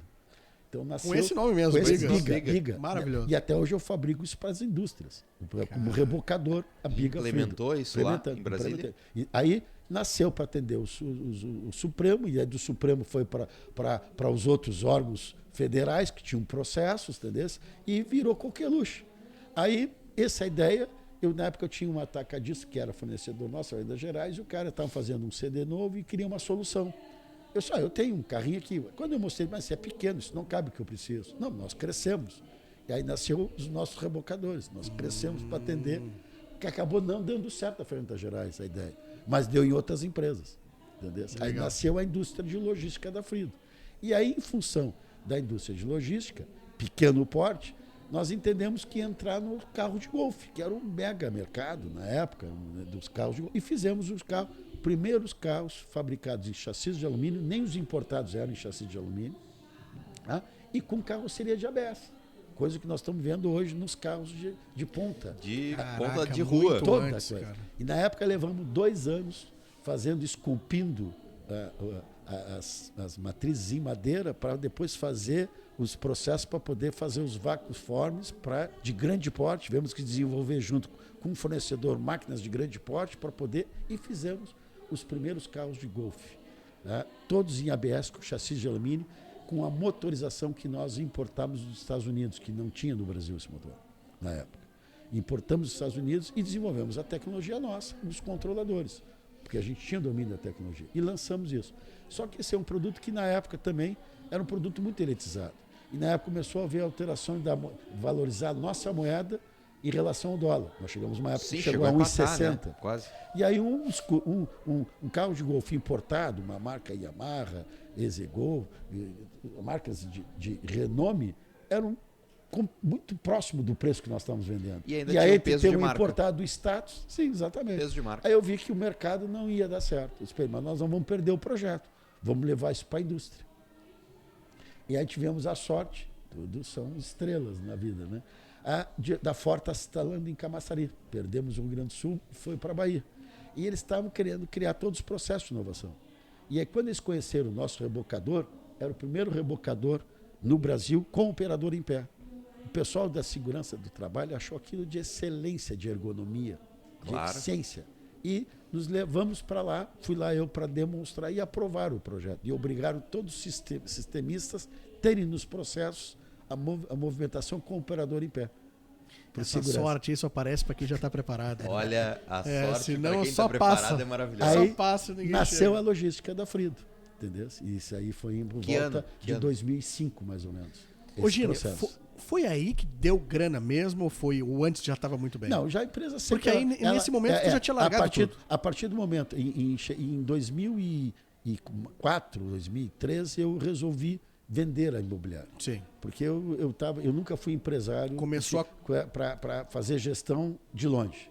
Tá? Eu não tive essa capacidade. Eu valorizo as pessoas que conseguem ser grandes administradores à distância. Então, para mim, eu tenho que estar olhando... Eu sou como é que é o pecuarista. O boi engorda com o olho do dono. O olho do dono que engorda o porco. Né? Mais ou menos isso. Então, na época, eu entendi que eu não poderia mais manter os dois negócios, que eu tinha que fazer uma opção. Ou a Frido ou a imobiliária. Os dois negócios não dava para manter. E aí eu optei pela Mas aí a Frido já estava muito maior do que a imobiliária ou não? Ainda não. A imobiliária ainda tinha uma estrutura sólida muito eficiente. Tá? Mas eu via uma oportunidade muito grande em toda essa história de rebocador elétrico, logística, conhecimento. Né? E o tesão, né? De fazer uma coisa diferente, um projeto novo, e a inovação. indústria é apaixonante, é o desafio de tu criar, tu ter o resultado do desenvolvimento, a troca, tu viver com pessoas. Hoje o nosso maior patrimônio não são as máquinas, são as pessoas. É o material humano é que faz a diferença. Gino, é tu a gente ter sabe que esses colaboradores. Né? Essa construção, até para a galera que está assistindo, que está começando, então a gente sabe que tem um trabalho muito grande de tu vai esforça, parece que tu não vai sair do lugar, tu vê crescimento e tal, mas empresas como a tua, chega um momento que dá uma viradinha de chave, que acontece alguma coisa que dá aquele gráfico foguete, assim, que ele começa a fazer aquele crescimento em escala, assim. Que hora que foi essa virada de chave que a coisa ficou num tamanho e ganho financeiro muito maior? A virada de chave da Frido se deu a partir de 2008. Nós passamos um momento de inércia na empresa. Foi quando a gente houve a transição societária, que de 2003, meu sócio, ele não convivia com a mudança do crescimento, da profissionalização dentro da empresa. Ele era um professor pardal. Então, para ele era difícil dividir o conhecimento. Era um artista, uma coisa mais artesanal. Difícil, então, né? Tu ir então, pro caminho. essa terceirização não era o perfil dele. E na época ele chegou em 2003 e nós tivemos, inclusive, 2 oportunidades de serem incorporados por empresas estrangeiras. De vender a empresa. Vieram e falaram... E eu, na época, eu disse que não, eu não estava vendo.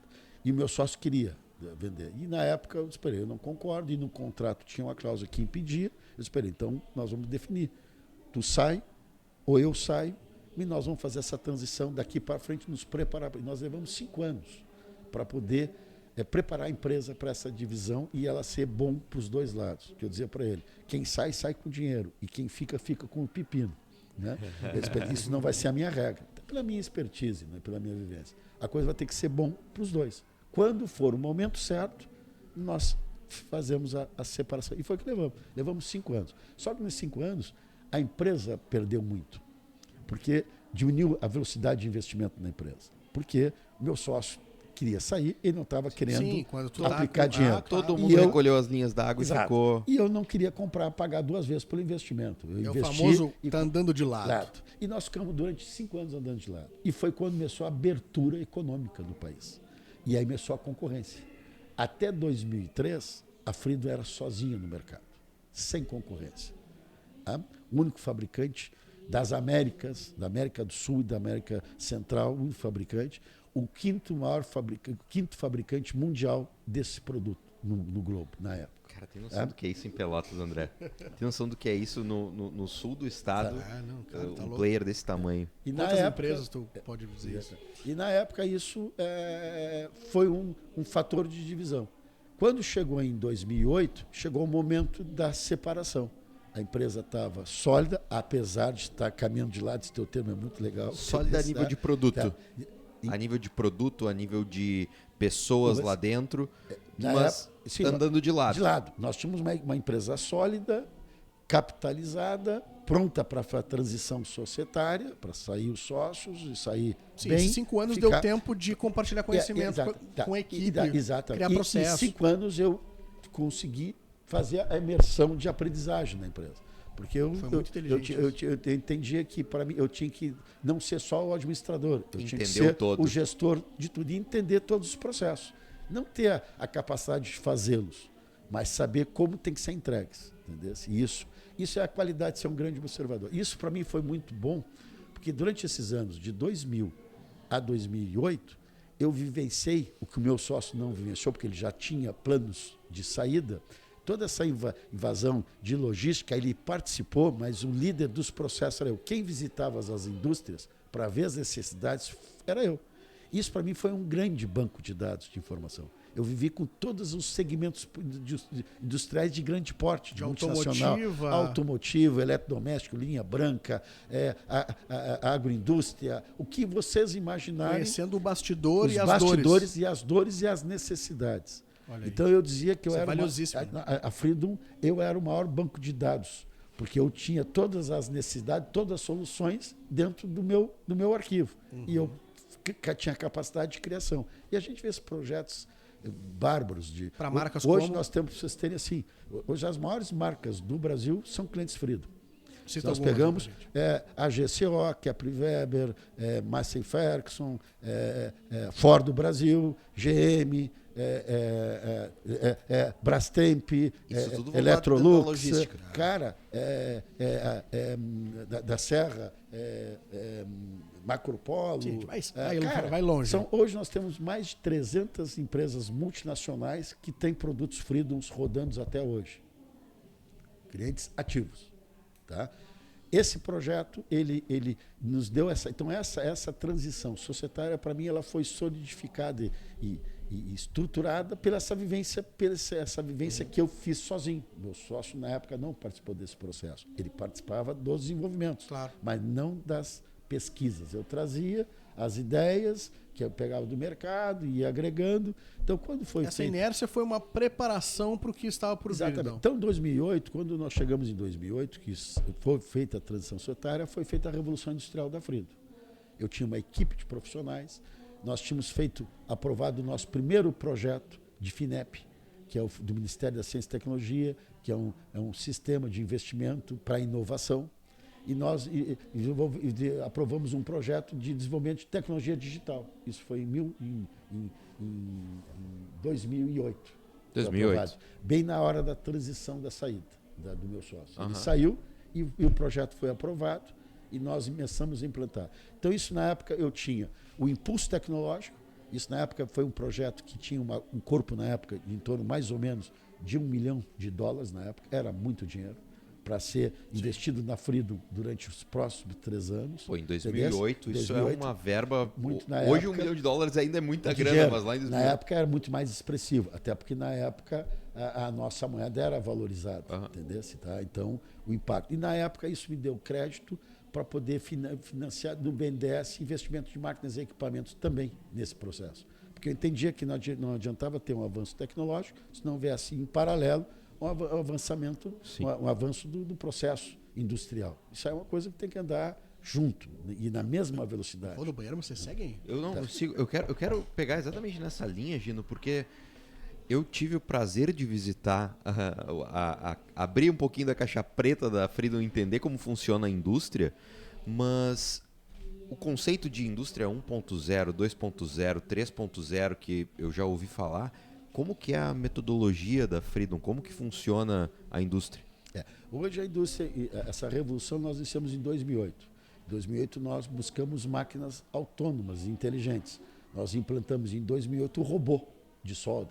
Foi uma das primeiras, tirando as grandes indústrias, as grandes montadoras, o robô era uma incógnita para as empresas. E nós adquirimos, na época, 3 robôs. Foi um desafio. Levamos 3 anos para fazer essas máquinas funcionarem e temos domínio sobre ela e criar tecnologia sobre ela. Sim. E na época nós investimos em máquinas CNC, sistema CNC, centro de usinagem. A gente montou um novo parque industrial que deixou da empresa ser uma indústria metal-mecânica manual, de máquinas manuais, para uma indústria metal-mecânica, toda ela CNC, automatizada e robotizada. Isso em 2008. Essa evolução tecnológica ela começou a dar frutos depois de 2 anos. Mas isso já fez com que nós dobrássemos a produção sem dobrar a mão de obra. Isso teve ganho de escala. Fantástico, isso é fantástico. E para poder fazer toda essa implantação, aí começou a cultura do 4.0, que nem se falava nesse termo 4.0.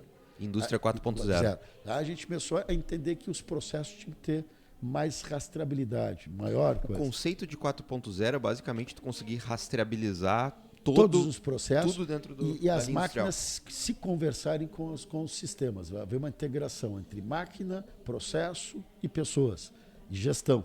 Tu fazer medições, entregas, controles. Entendeu? E aí, nesse período de 2010, 2011, nós entramos nos processos de certificação, porque nós tínhamos como um projeto, num futuro, a médio e longo prazo, a internacionalização. Então, era uma coisa natural. Nós tínhamos que ter uma empresa profissionalizada, processos bem rastreados, e foi toda uma evolução contínua desse processo. E a gente teve que, em 2017, nós iniciamos com um projeto de internacionalização, em 2017, antes da pandemia. E aí nós tínhamos todo um projeto, se fez projetos de imersão junto a órgãos do governo, junto à nossa associação dos fabricantes em São Paulo, que hoje eu sou vice-presidente, um dos vice-presidentes. Tá? E aí a gente começou a fazer imersões e fazer visitas técnicas nesses países em comissão junto com esses órgãos do governo e o próprio do governo, do Ministério do Mercado de Exportação, do mercado externo, né? Mercado de comércio exterior. Comércio exterior, que tem subsídios para isso. E a gente fez todo esse processo de imersão e chegamos que o nosso processo não era de ser exportador, e sim internacionalização. Abrir os nossos processos em cada país e dobrar a nossa capacidade de população-alvo. Basicamente, ter unidades da Freedom dentro de outros países. E aí nós entendemos que esse era um projeto para ser desenvolvido na América do Sul. Que esse era o nosso perfil. Pelo fator logístico? Logística, por Pelotas está estrategicamente no centro da América do Sul, tecnicamente. Nós temos uma excelência do Porto de Pelotas, entendeu? Que querendo ou não, a sede da Freedom está bem no Porto de Pelotas, né? Temos uma estrutura de academia no nosso entorno, entendeu? Tanto em Pelotas, como em Rio Grande, como em Porto Alegre, tudo próximo.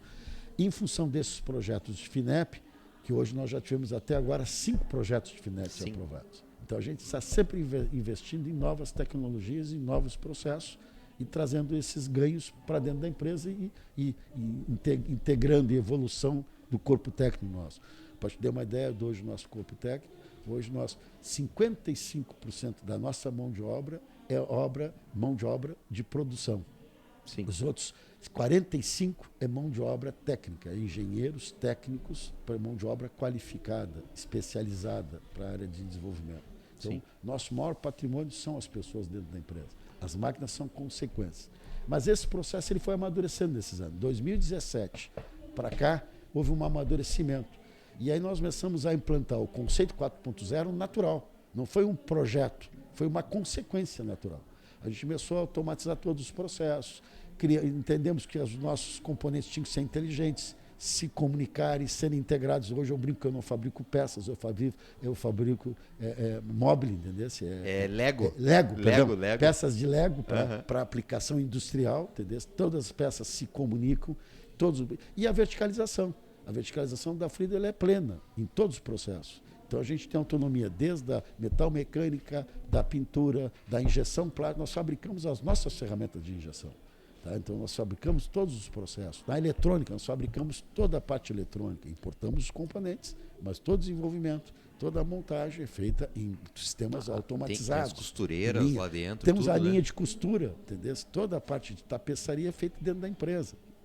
Automatizada, com máquinas inteligentes, e agora estamos trazendo as máquinas de laser para corte dos tecidos, para serem todos eles automatizados. E ter menos perda dentro do processo, exato, né? Isso tudo integrado desses processos são máquinas inteligentes que se conversam entre elas, conversam no sistema, e todos os sistemas foram, grande parte, desenvolvidos interno pela equipe de TI, que é uma equipe grande. Hoje nós temos 8 profissionais, engenheiros de computação, ciência da computação, são 8 nessa equipe. Então temos uma estrutura que a gente desenvolve. A gente adquire ferramentas prontas, mas essa exportação tem que ser ferramentas abertas para poder se integrarem nas nossas ferramentas. E desenvolvemos ferramentas próprias.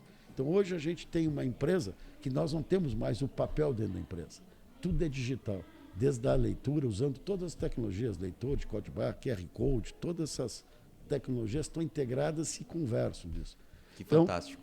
E Gino, eu queria entender, a gente falou bastante sobre o processo industrial, mas ainda dentro do conceito de Freedom, um produto que alguém comprou lá em 1995, a gente sabe que não é todo mundo que consegue trocar a cada 5 anos, 10 anos por um novo com uma tecnologia mais nova, né, mais atualizada, seja uma cadeira motorizada, por exemplo.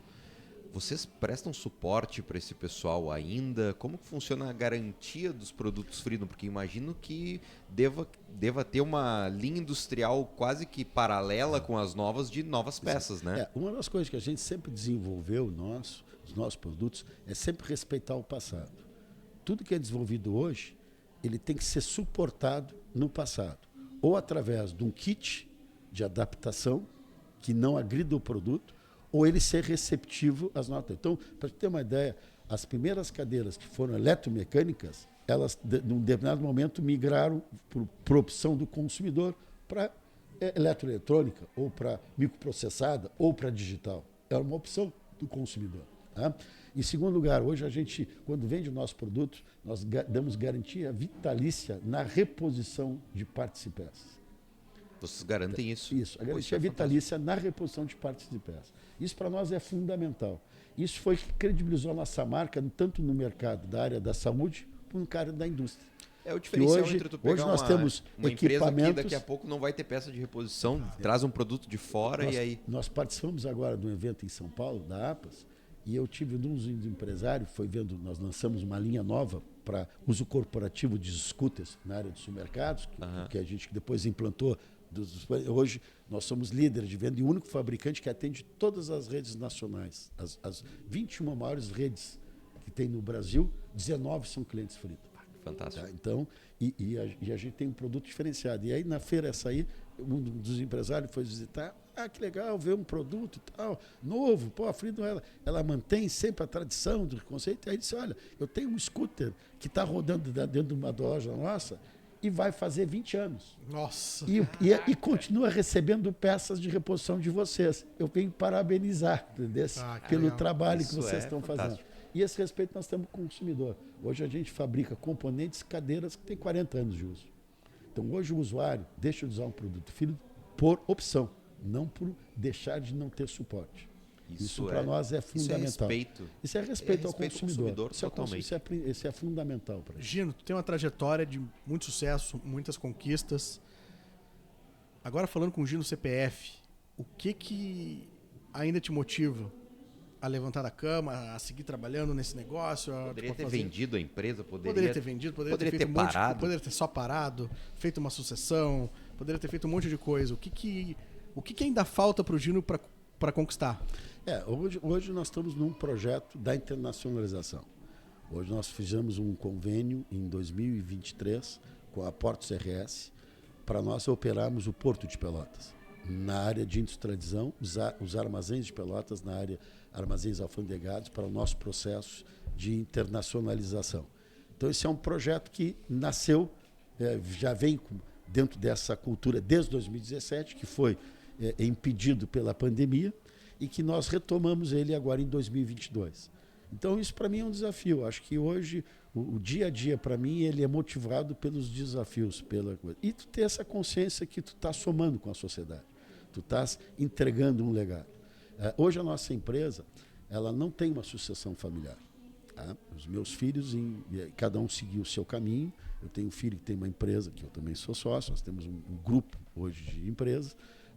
Ele tem uma empresa de desenvolvedor, trabalha com software embarcados. Hoje, 80% dos clientes dele são fora do Brasil. É uma empresa de expressão, entendeu? Tá? A minha filha é arquiteta, tem uma empresa de arquitetura. Então, hoje, cada um deles seguiu o seu caminho. Mas hoje eu entendo que a Frida é uma empresa, é um ente, e ela tem que ter continuidade. Então, hoje nós estamos profissionalizando a empresa em todos os sentidos. A Frida não depende de pessoas. Ela tem processos hoje. Hoje, para vocês terem uma ideia do 4.0, o que é o 4.0 para a Frido, qualquer uma das atividades da empresa, ela é regida e treinada por IAD. O conhecimento é transferido não de pessoa para pessoa, de sistema para a pessoa. Tem uma plataforma onde isso é registrado. Então, hoje, desde do processo mais simples, ele está registrado, tem protocolo e tem vídeos de instruções, tem todo passo a passo, tudo isso aí. Então, isso faz com que os processos se amadureçam, evoluam constantemente e fique registrado isso. Então, isso é um legado. Então, as pessoas são a parte mais importante, mas elas não são insubstituíveis. Né? Porque a hora que tu tem um processo que não tem a substituição, tu tens um problema. Então, isso para nós, isso nos motiva. E hoje é gratificante todos os dias chegar numa empresa e ver que tu tem pessoas fazendo com que ela ande independente de cada um tem o seu comprometimento. Eu tenho funcionários lá que trabalham comigo há mais de 20 anos, 25 anos, entendeu? E estão na liderança. ainda estão contribuindo. Entendeu? Então, isso para nós é importante. Para nós. E hoje a gente trabalha muito com o primeiro emprego. Porque hoje a gente tem uma dificuldade. Hoje todas as empresas têm rotatividade. Eu ia questionar isso sobre fator geracional dentro de uma indústria. Como que vocês atuam frente a isso? Hoje o sucesso de uma empresa é delegar. Mas existe uma coisa muito próxima entre delegar e delargar. Uhum. E hoje o processo serrote é uma coisa que todas as empresas, essas empresas que eu citei anteriormente, que eu visitei, multinacionais, o processo serrote é constante. Eles têm uma evolução tecnológica, aí entra a acomodação da equipe e os processos se perdem. Eu visitei empresa há 15 anos atrás e fui chamado depois de 7 anos para fazer o mesmo processo que foi feito há 8 anos atrás e eles se perderam dentro do processo. Sim. Então, esse é um Troca processo... muita gente, né? Troca muita gente. A transferência de conhecimento vai se perdendo, porque ela não fica nos registros, elas vão simplificando os processos. Isso é um legado no 4.0 que não é permitido. Tudo tem que ter registro. Então, e o EAD para nós iniciamos aí o exercício de EAD em 2017. Quando o pessoal hoje começou a falar em EAD, depois da pandemia. Nós começamos a trabalhar com EAD em 2017. Nós fomos a primeira empresa que fez convênio nacional com o Senai Brasil para usar a plataforma de ensino à distância do Senai para as nossas assistências técnicas.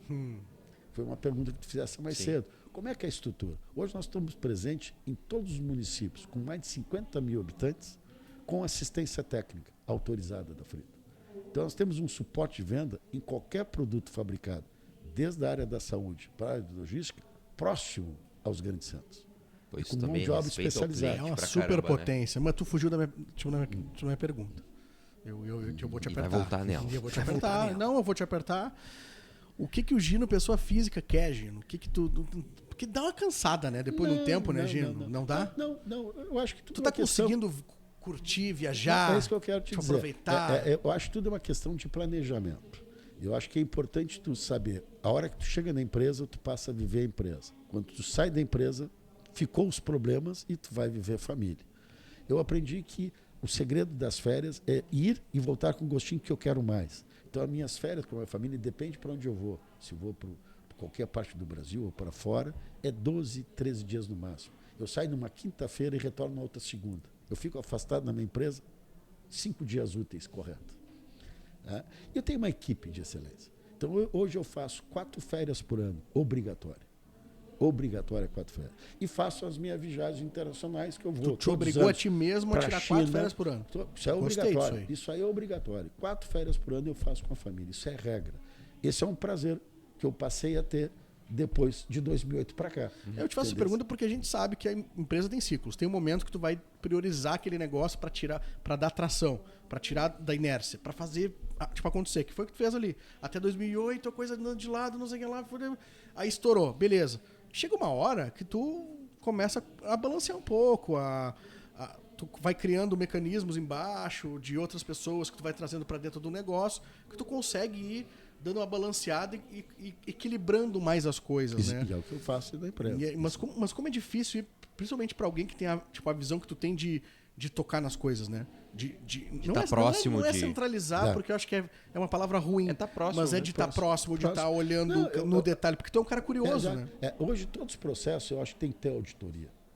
Entendeu? Então, eu tenho que auditar os meus líderes. E os meus líderes têm que auditar os que estão abaixo dele, e os que estão abaixo dele têm que ser auditados, e essa é uma sequência. Qual que é o teu cargo hoje? Hoje eu sou o sócio-gerente e o diretor da empresa. Na operação, na operação eu estou zero, eu não tenho nenhuma responsabilidade. Eu tenho gerentes hoje na área comercial da venda privada, na venda corporativa, na venda pública, eu tenho gerente de tecnologia, eu tenho gerente de produção. Então hoje a gente tem uma escala... Mas não ter responsabilidade significa que tu não desce lá para... Não, eu vivencio a minha empresa, eu ando na minha empresa. Todos os dias eu faço uma circulação dentro dela. É um hábito isso dentro da minha empresa. Porque o olho, e essa visão é muito importante. Isso é aquilo que nem quando tu está em casa e tu deixou cair uma coisa no chão e tu não acha. Aí chega a tua esposa lá, o que tu está fazendo? Estou procurando aqui o clips que eu deixei cair. Mas está ali. Pô, tá aqui. Não, eu estou há horas procurando e não achava. Então, acho que é importante essa participação. Eu digo hoje que eu sou a consciência da minha equipe. Então, e tudo lá dentro é decidido em grupo. Ninguém nada, nem eu decido as minhas coisas sozinho. Sempre a gente ouve. Eu brinco que o meu voto vale 10. Né?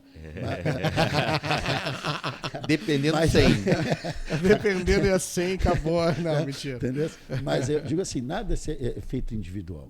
Porque isso é muito importante, tu ouvir as pessoas. Né? certeza. Hoje, um dos grandes segredos da Frido foi ouvir o consumidor. Eu, nos primeiros anos da Frido, quem era o saque era o Gino. Quem atendia a reclamação que era desconfortável, porque deu problema, pifou, tu imagina um deficiente te ligar que faltou bateria na rua. Ele não vai te ligar te elogiando, vai te ligar te xingando. Entendeu? Esse para-choque era eu. Interessante as histórias se repetindo, né? É. A gente estava A num gente papo teve um mais papo cedo com- aqui que exatamente o Vinícius Dosinetti falou: cara, eu era o saque da empresa até pouco Isso. tempo atrás. É, Eu estava ali, eu sentava ali Isso. do lado do balcão faz para toda a ouvir diferença. isso, né? O quanto isso. Então, e hoje, o saque, tudo que chega do saque, tem sistema de auditoria para nós interpretar. Eu digo que, às vezes, a crítica mais profunda e mais que machuca, ela, às vezes, tem um conteúdo muito importante. Sim. Nós não podemos desprezar, mesmo que seja desconfortável.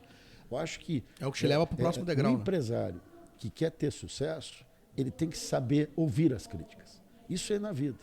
Né? Então, e nós temos que ter planos, né, projetos. E eu enxergo a Frido como uma empresa que tem 34 anos e ela vai ter mais várias décadas para seguir, independente do Gino estar aqui ou não. Isso para mim é fundamental. Eu acho que isso é um legado. E a gente tem esse processo dentro de... E é muito gostoso. Hoje os desafios são permanentes dentro da empresa. Agora nós estamos com um processo de internacionalização, estamos com um processo de elaboração, fazer entreposto aduaneiro no Porto de Pelotas. Vamos dar continuidade Pelotas. no processo. Ele adora um problema, vai ele adora ser- um problema para Vai ser resolver. o polo industrial de Pelotas com a Freedom. Isso é legal. Então, isso é fantástico, bacana, cara. esse desafio. Entendeu? Então, isso para nós alimenta, nos alimenta isso no dia a dia. Então, eu não me xingo, apesar de ter hoje 67 anos, né? Eu não sinto o peso Parece da idade, nada tá? que tem Entendeu? 67 Então, anos. para mim, é um desafio todos os dias, eu me levantar. Vim de uma viagem agora, passei 14 dias com um dos meus filhos, né, com a esposa e minha esposa, né, passamos 14 dias de mordomia, bebendo, comendo muito, aumentei 3,5 kg. Aproveitando a vida. Entendeu? Hoje abri mão da minha ginástica para estar aqui com vocês, entendeu? Prazer. fazendo uma prazer cobrada. a gente. Entendeu? Então, É que acho tá que te isso é recebendo. importante, mas eu acho que é importante saber essa medida. Mas, Entendeu? Separar Gino, trabalho, família, momento de lazer. A semana minha é de segunda a sexta, a minha semana comercial, mas se eu tiver que viajar no fim de semana para atender um compromisso, isso para mim faz parte do dia a dia, sem problema. Eu queria entender contigo, Gino, porque a Freedom, ela tem o braço de logística, tem o braço de saúde, que a gente segue falando sobre as cadeiras motorizadas, sobre outros itens também, que a gente não chegou nem a falar, tem elevador, tem uma série de itens, né, que envolvem saúde. Mas o braço logístico, ele tem uma representatividade grande, né? E um dos termos que a gente veio conversando até nos bastidores foi sobre material handling, né? Exato. Esse termo que é muito voltado ao uso logístico dentro de empresas. Como que a Freedom está enxergando o caminho dentro O que, disso? que é material handling? O que é material handling? É basicamente tu poder fazer o transporte de itens de uma forma mais facilitada dentro de espaços que envolvem desafios logísticos, Isso. como centros de distribuição, supermercados. Imagina lá que tem plantas que... industriais. Grandes plantas industriais, tu tem que pegar... guindaste, um negócio, tu tem como é que é o nome do... Tu tem que pegar, tu entra no mercado, naquele macro atacado, lá em cima tem aquelas caixas para repor. Como que vai ser feito isso? Vai parar todo o corredor para entrar uma máquina Motocone, gigantesca? Maquininha. Ou vai chegar algum produto da Freedom lá de forma mais prática para fazer o picking?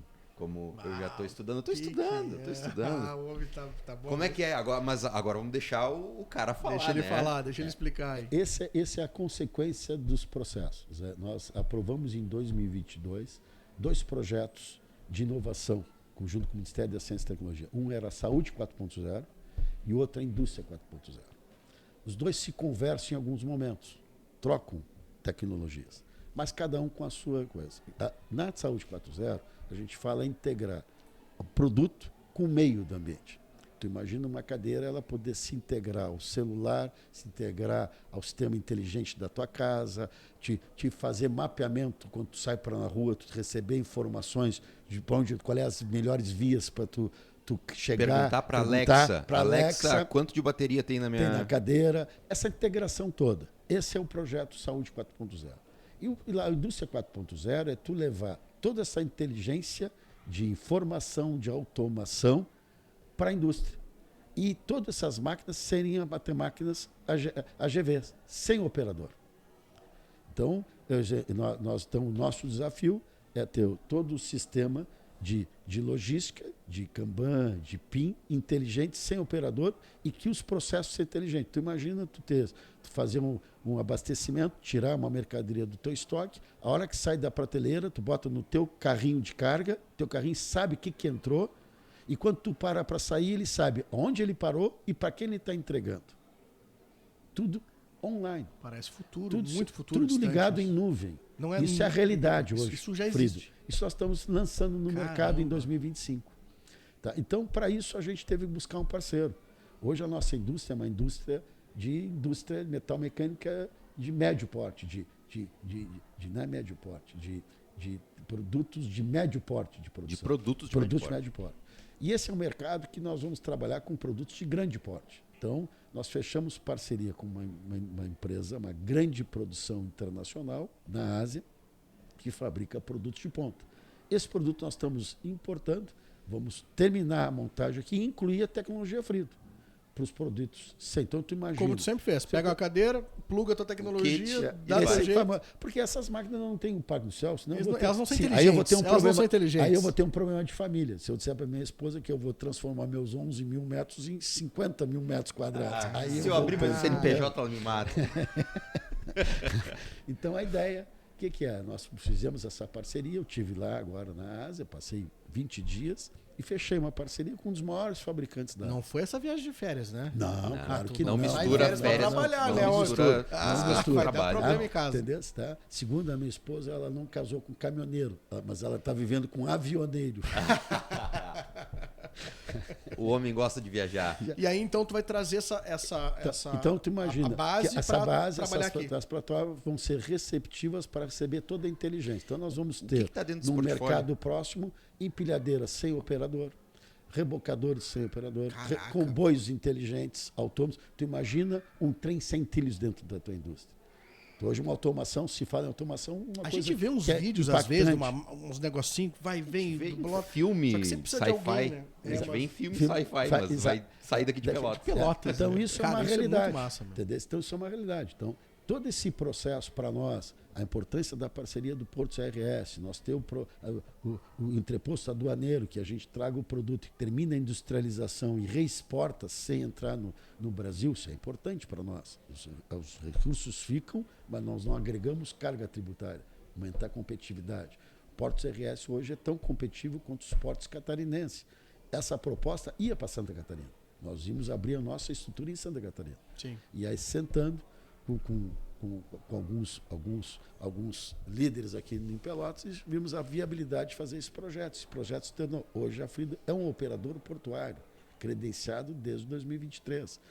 Estamos assumindo 2 armazéns, o armazém 2 e o armazém 3, que são 4 mil metros só para a área de produtos importados. Então, respondendo ao processo, é uma integração dentro do conceito e aplicando as mesmas tecnologias. Toda essa parte de inteligência AGV, nós já estamos trabalhando nesse projeto desde 2020 na fábrica. Aceleramos o projeto de 2020 com a aprovação da indústria 4.0 e tornamos isso realidade com as parcerias agora lá fora de trazer produtos semifabricados de grande porte, com altíssima e receptivos à inteligência, a integração e as interfaces nossas. Incrível, Gildo. Sabe que o propósito desse podcast aqui é a gente justamente ouvir as pessoas que engajam, né? Não só aqui pela Orbe, que a gente fala com muitos influenciadores, é uma galera que tem a sua comunidade, é uma coisa mais...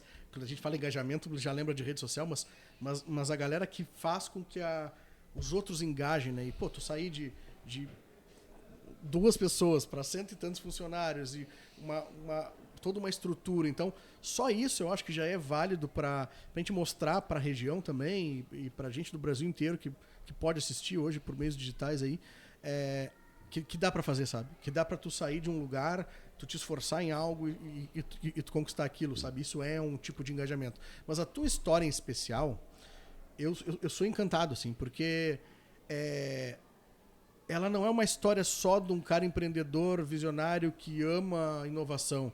É uma história do cara que não aceitou ouvir um não, que não dá, que não tem, que o meu filho não vai poder fazer, vai.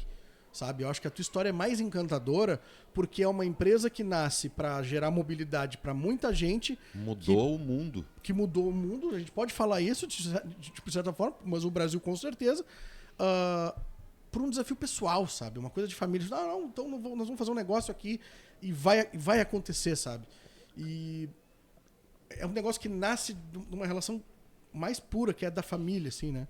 Então, cara, é só te dar os parabéns, assim, e dizer que tu é inspiração pra gente. Com certeza. E pra muita gente. Acho que é um privilégio poder te ouvir e ver que a história de um desafio familiar de um filho virou um negócio que vai deixar um legado para sempre.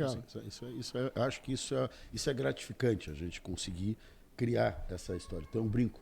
A minha vida eu aprendi de limão fazer limonada. E essa é a filosofia da Frida. Gino, chegando na reta final do nosso podcast, eu tenho uma última pergunta que eu não vou poder sair daqui sem fazer ela. E a Fiorino? Cara, pelo que tu falou, ela rodou tanto. E essa Fiorina, onde ela tá? Essa Fiorina, acabou virando ferro velho, ela foi desativada. Essa caminhonete, primeiro lugar que eu financei elas várias vezes. Cada vez que eu tinha um aperto, eu vendia para um amigo. Ela pra mim. Ela foi. Essa caminhonete, ela iniciou primeiro fazendo a logística da minha empresa, da imobiliária. Sim. Depois eu peguei essa caminhonete e transformei, que era um furgão, numa caminhonete de uso de passageiros. E adequei para transportar o meu filho. E isso passou toda a infância do meu filho, todo o crescimento, e ela nos serviu durante muitos anos. Tá? Depois, aí, em 2008, que ela saiu das nossas atividades e ela ficou parada porque eu dizia que não ia vender, ia deixar ela ficando tal. E aí eu adaptei uma dublô para o meu filho. Fiz um projeto e adaptei. E essa dublô também ficou muitos anos e hoje eu adaptei uma da Citroën, uma Jump. Jump, a pequena, para fazer o transporte. Então a minha mulher diz que cada vez que eu estou inventando, é uma dor de cabeça, que eu levo às vezes um ano para fazer um carro desse, ser acessível, mas é um baita de um desafio. Então a Fiorina, ela virou patrimônio. Chegou um momento que ela estava no pátio parada, e carro parado sabe que é um problema. Chegou um momento que ela começou a se desmanchar. E nessa transição de troca de documentos que eu vendia, comprava, sempre tinha um aperto, ele era o meu caixa, era a fuga, né? na nossa história. Ela acabou, num dos momentos, a documentação dela voltou a ficar furgão. E aí ela não era um furgão.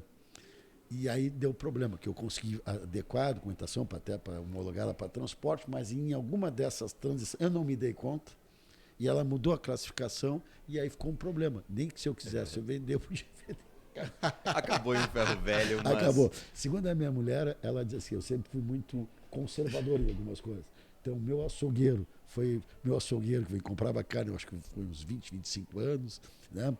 Meu cabeleireiro foi desde quando era pequeno. O cara acabou ficando velho, deixou de ser, mas ele foi durante 40 anos. Então, ela não sabe se eu estou com ela até hoje, porque primeiro casamento, meus amigos sou o único, primeiro casamento, então ela não sabe se eu sou apaixonado ou se eu sou conservador. só sou acomodado, assim, ela tem essa dúvida, assim. Ela brinca, né? Tá? Porque eu sempre, tudo para mim, tem uma vida útil muito grande. Gino, isso é muito legal. A gente agradece muito pelo papo. História fantástica de empresa como pessoa. A gente só tem a agradecer por ter compartilhado com todos nós. E, André, chegamos ao final de mais um episódio. Fala pra gente quem tornou isso aqui possível. Incrível te ouvir, obrigado de novo. De coração, E obrigado. Esse episódio só foi possível por Los Chapas, que é quem está apresentando aqui como patrocinador master. Obrigado, Chico. Obrigado toda a turma. E agora o homem tá, não é só hambúrguer, é Aqui, pizza, ó. é frango frito, é o Elon Musk brasileiro pelotense. E idealizado aqui então por Orbe, né? Junto com, neste ano, junto com a Fena Doce, na 30ª edição. A nossa querida histórica. empresa. Nossa querida empresa Orbe aqui também. E com os patrocinadores Ozernet, a CPO, Enfoque Imóveis na Planta e os apoiadores Daniel e Vitória Schwartz, Estúdio Fábrica Podcast, Quebra Galho, Aluguel de Imóveis, Satolep Neon, Luciano Ortiz Eventos, Jardim do Éden, Espetinho Churrasquinho, Odierno, Empório Gelei, que mandou várias coisas aqui, energético, Obrigado, água, Binho. Whisky. Tinha whisky na tua, não? Não, Na minha talvez. E por último, não menos Talvez. importante, onde o Dudu também é meu sócio aqui na área gestão de marcas, que foi onde a gente se conheceu, que a gente pôde Exatamente. ouvir muitas histórias, assim, o maior Estamos orgulho de juntos, ter a Freedom como cliente aí também, Há um bom tempo dentro já. desse segmento. E quando a gente ouviu durante a consultoria as tuas histórias, falou, cara, esse negócio tem que ser registrado para a posteridade, porque é maravilhosa as tuas histórias. Então, é isso, pessoal. Obrigado por assistir, para quem ficou até o final aí também. E senão a gente se vê nos cortes aí também. Obrigado. Esse é mais um EngajaCast. Valeu!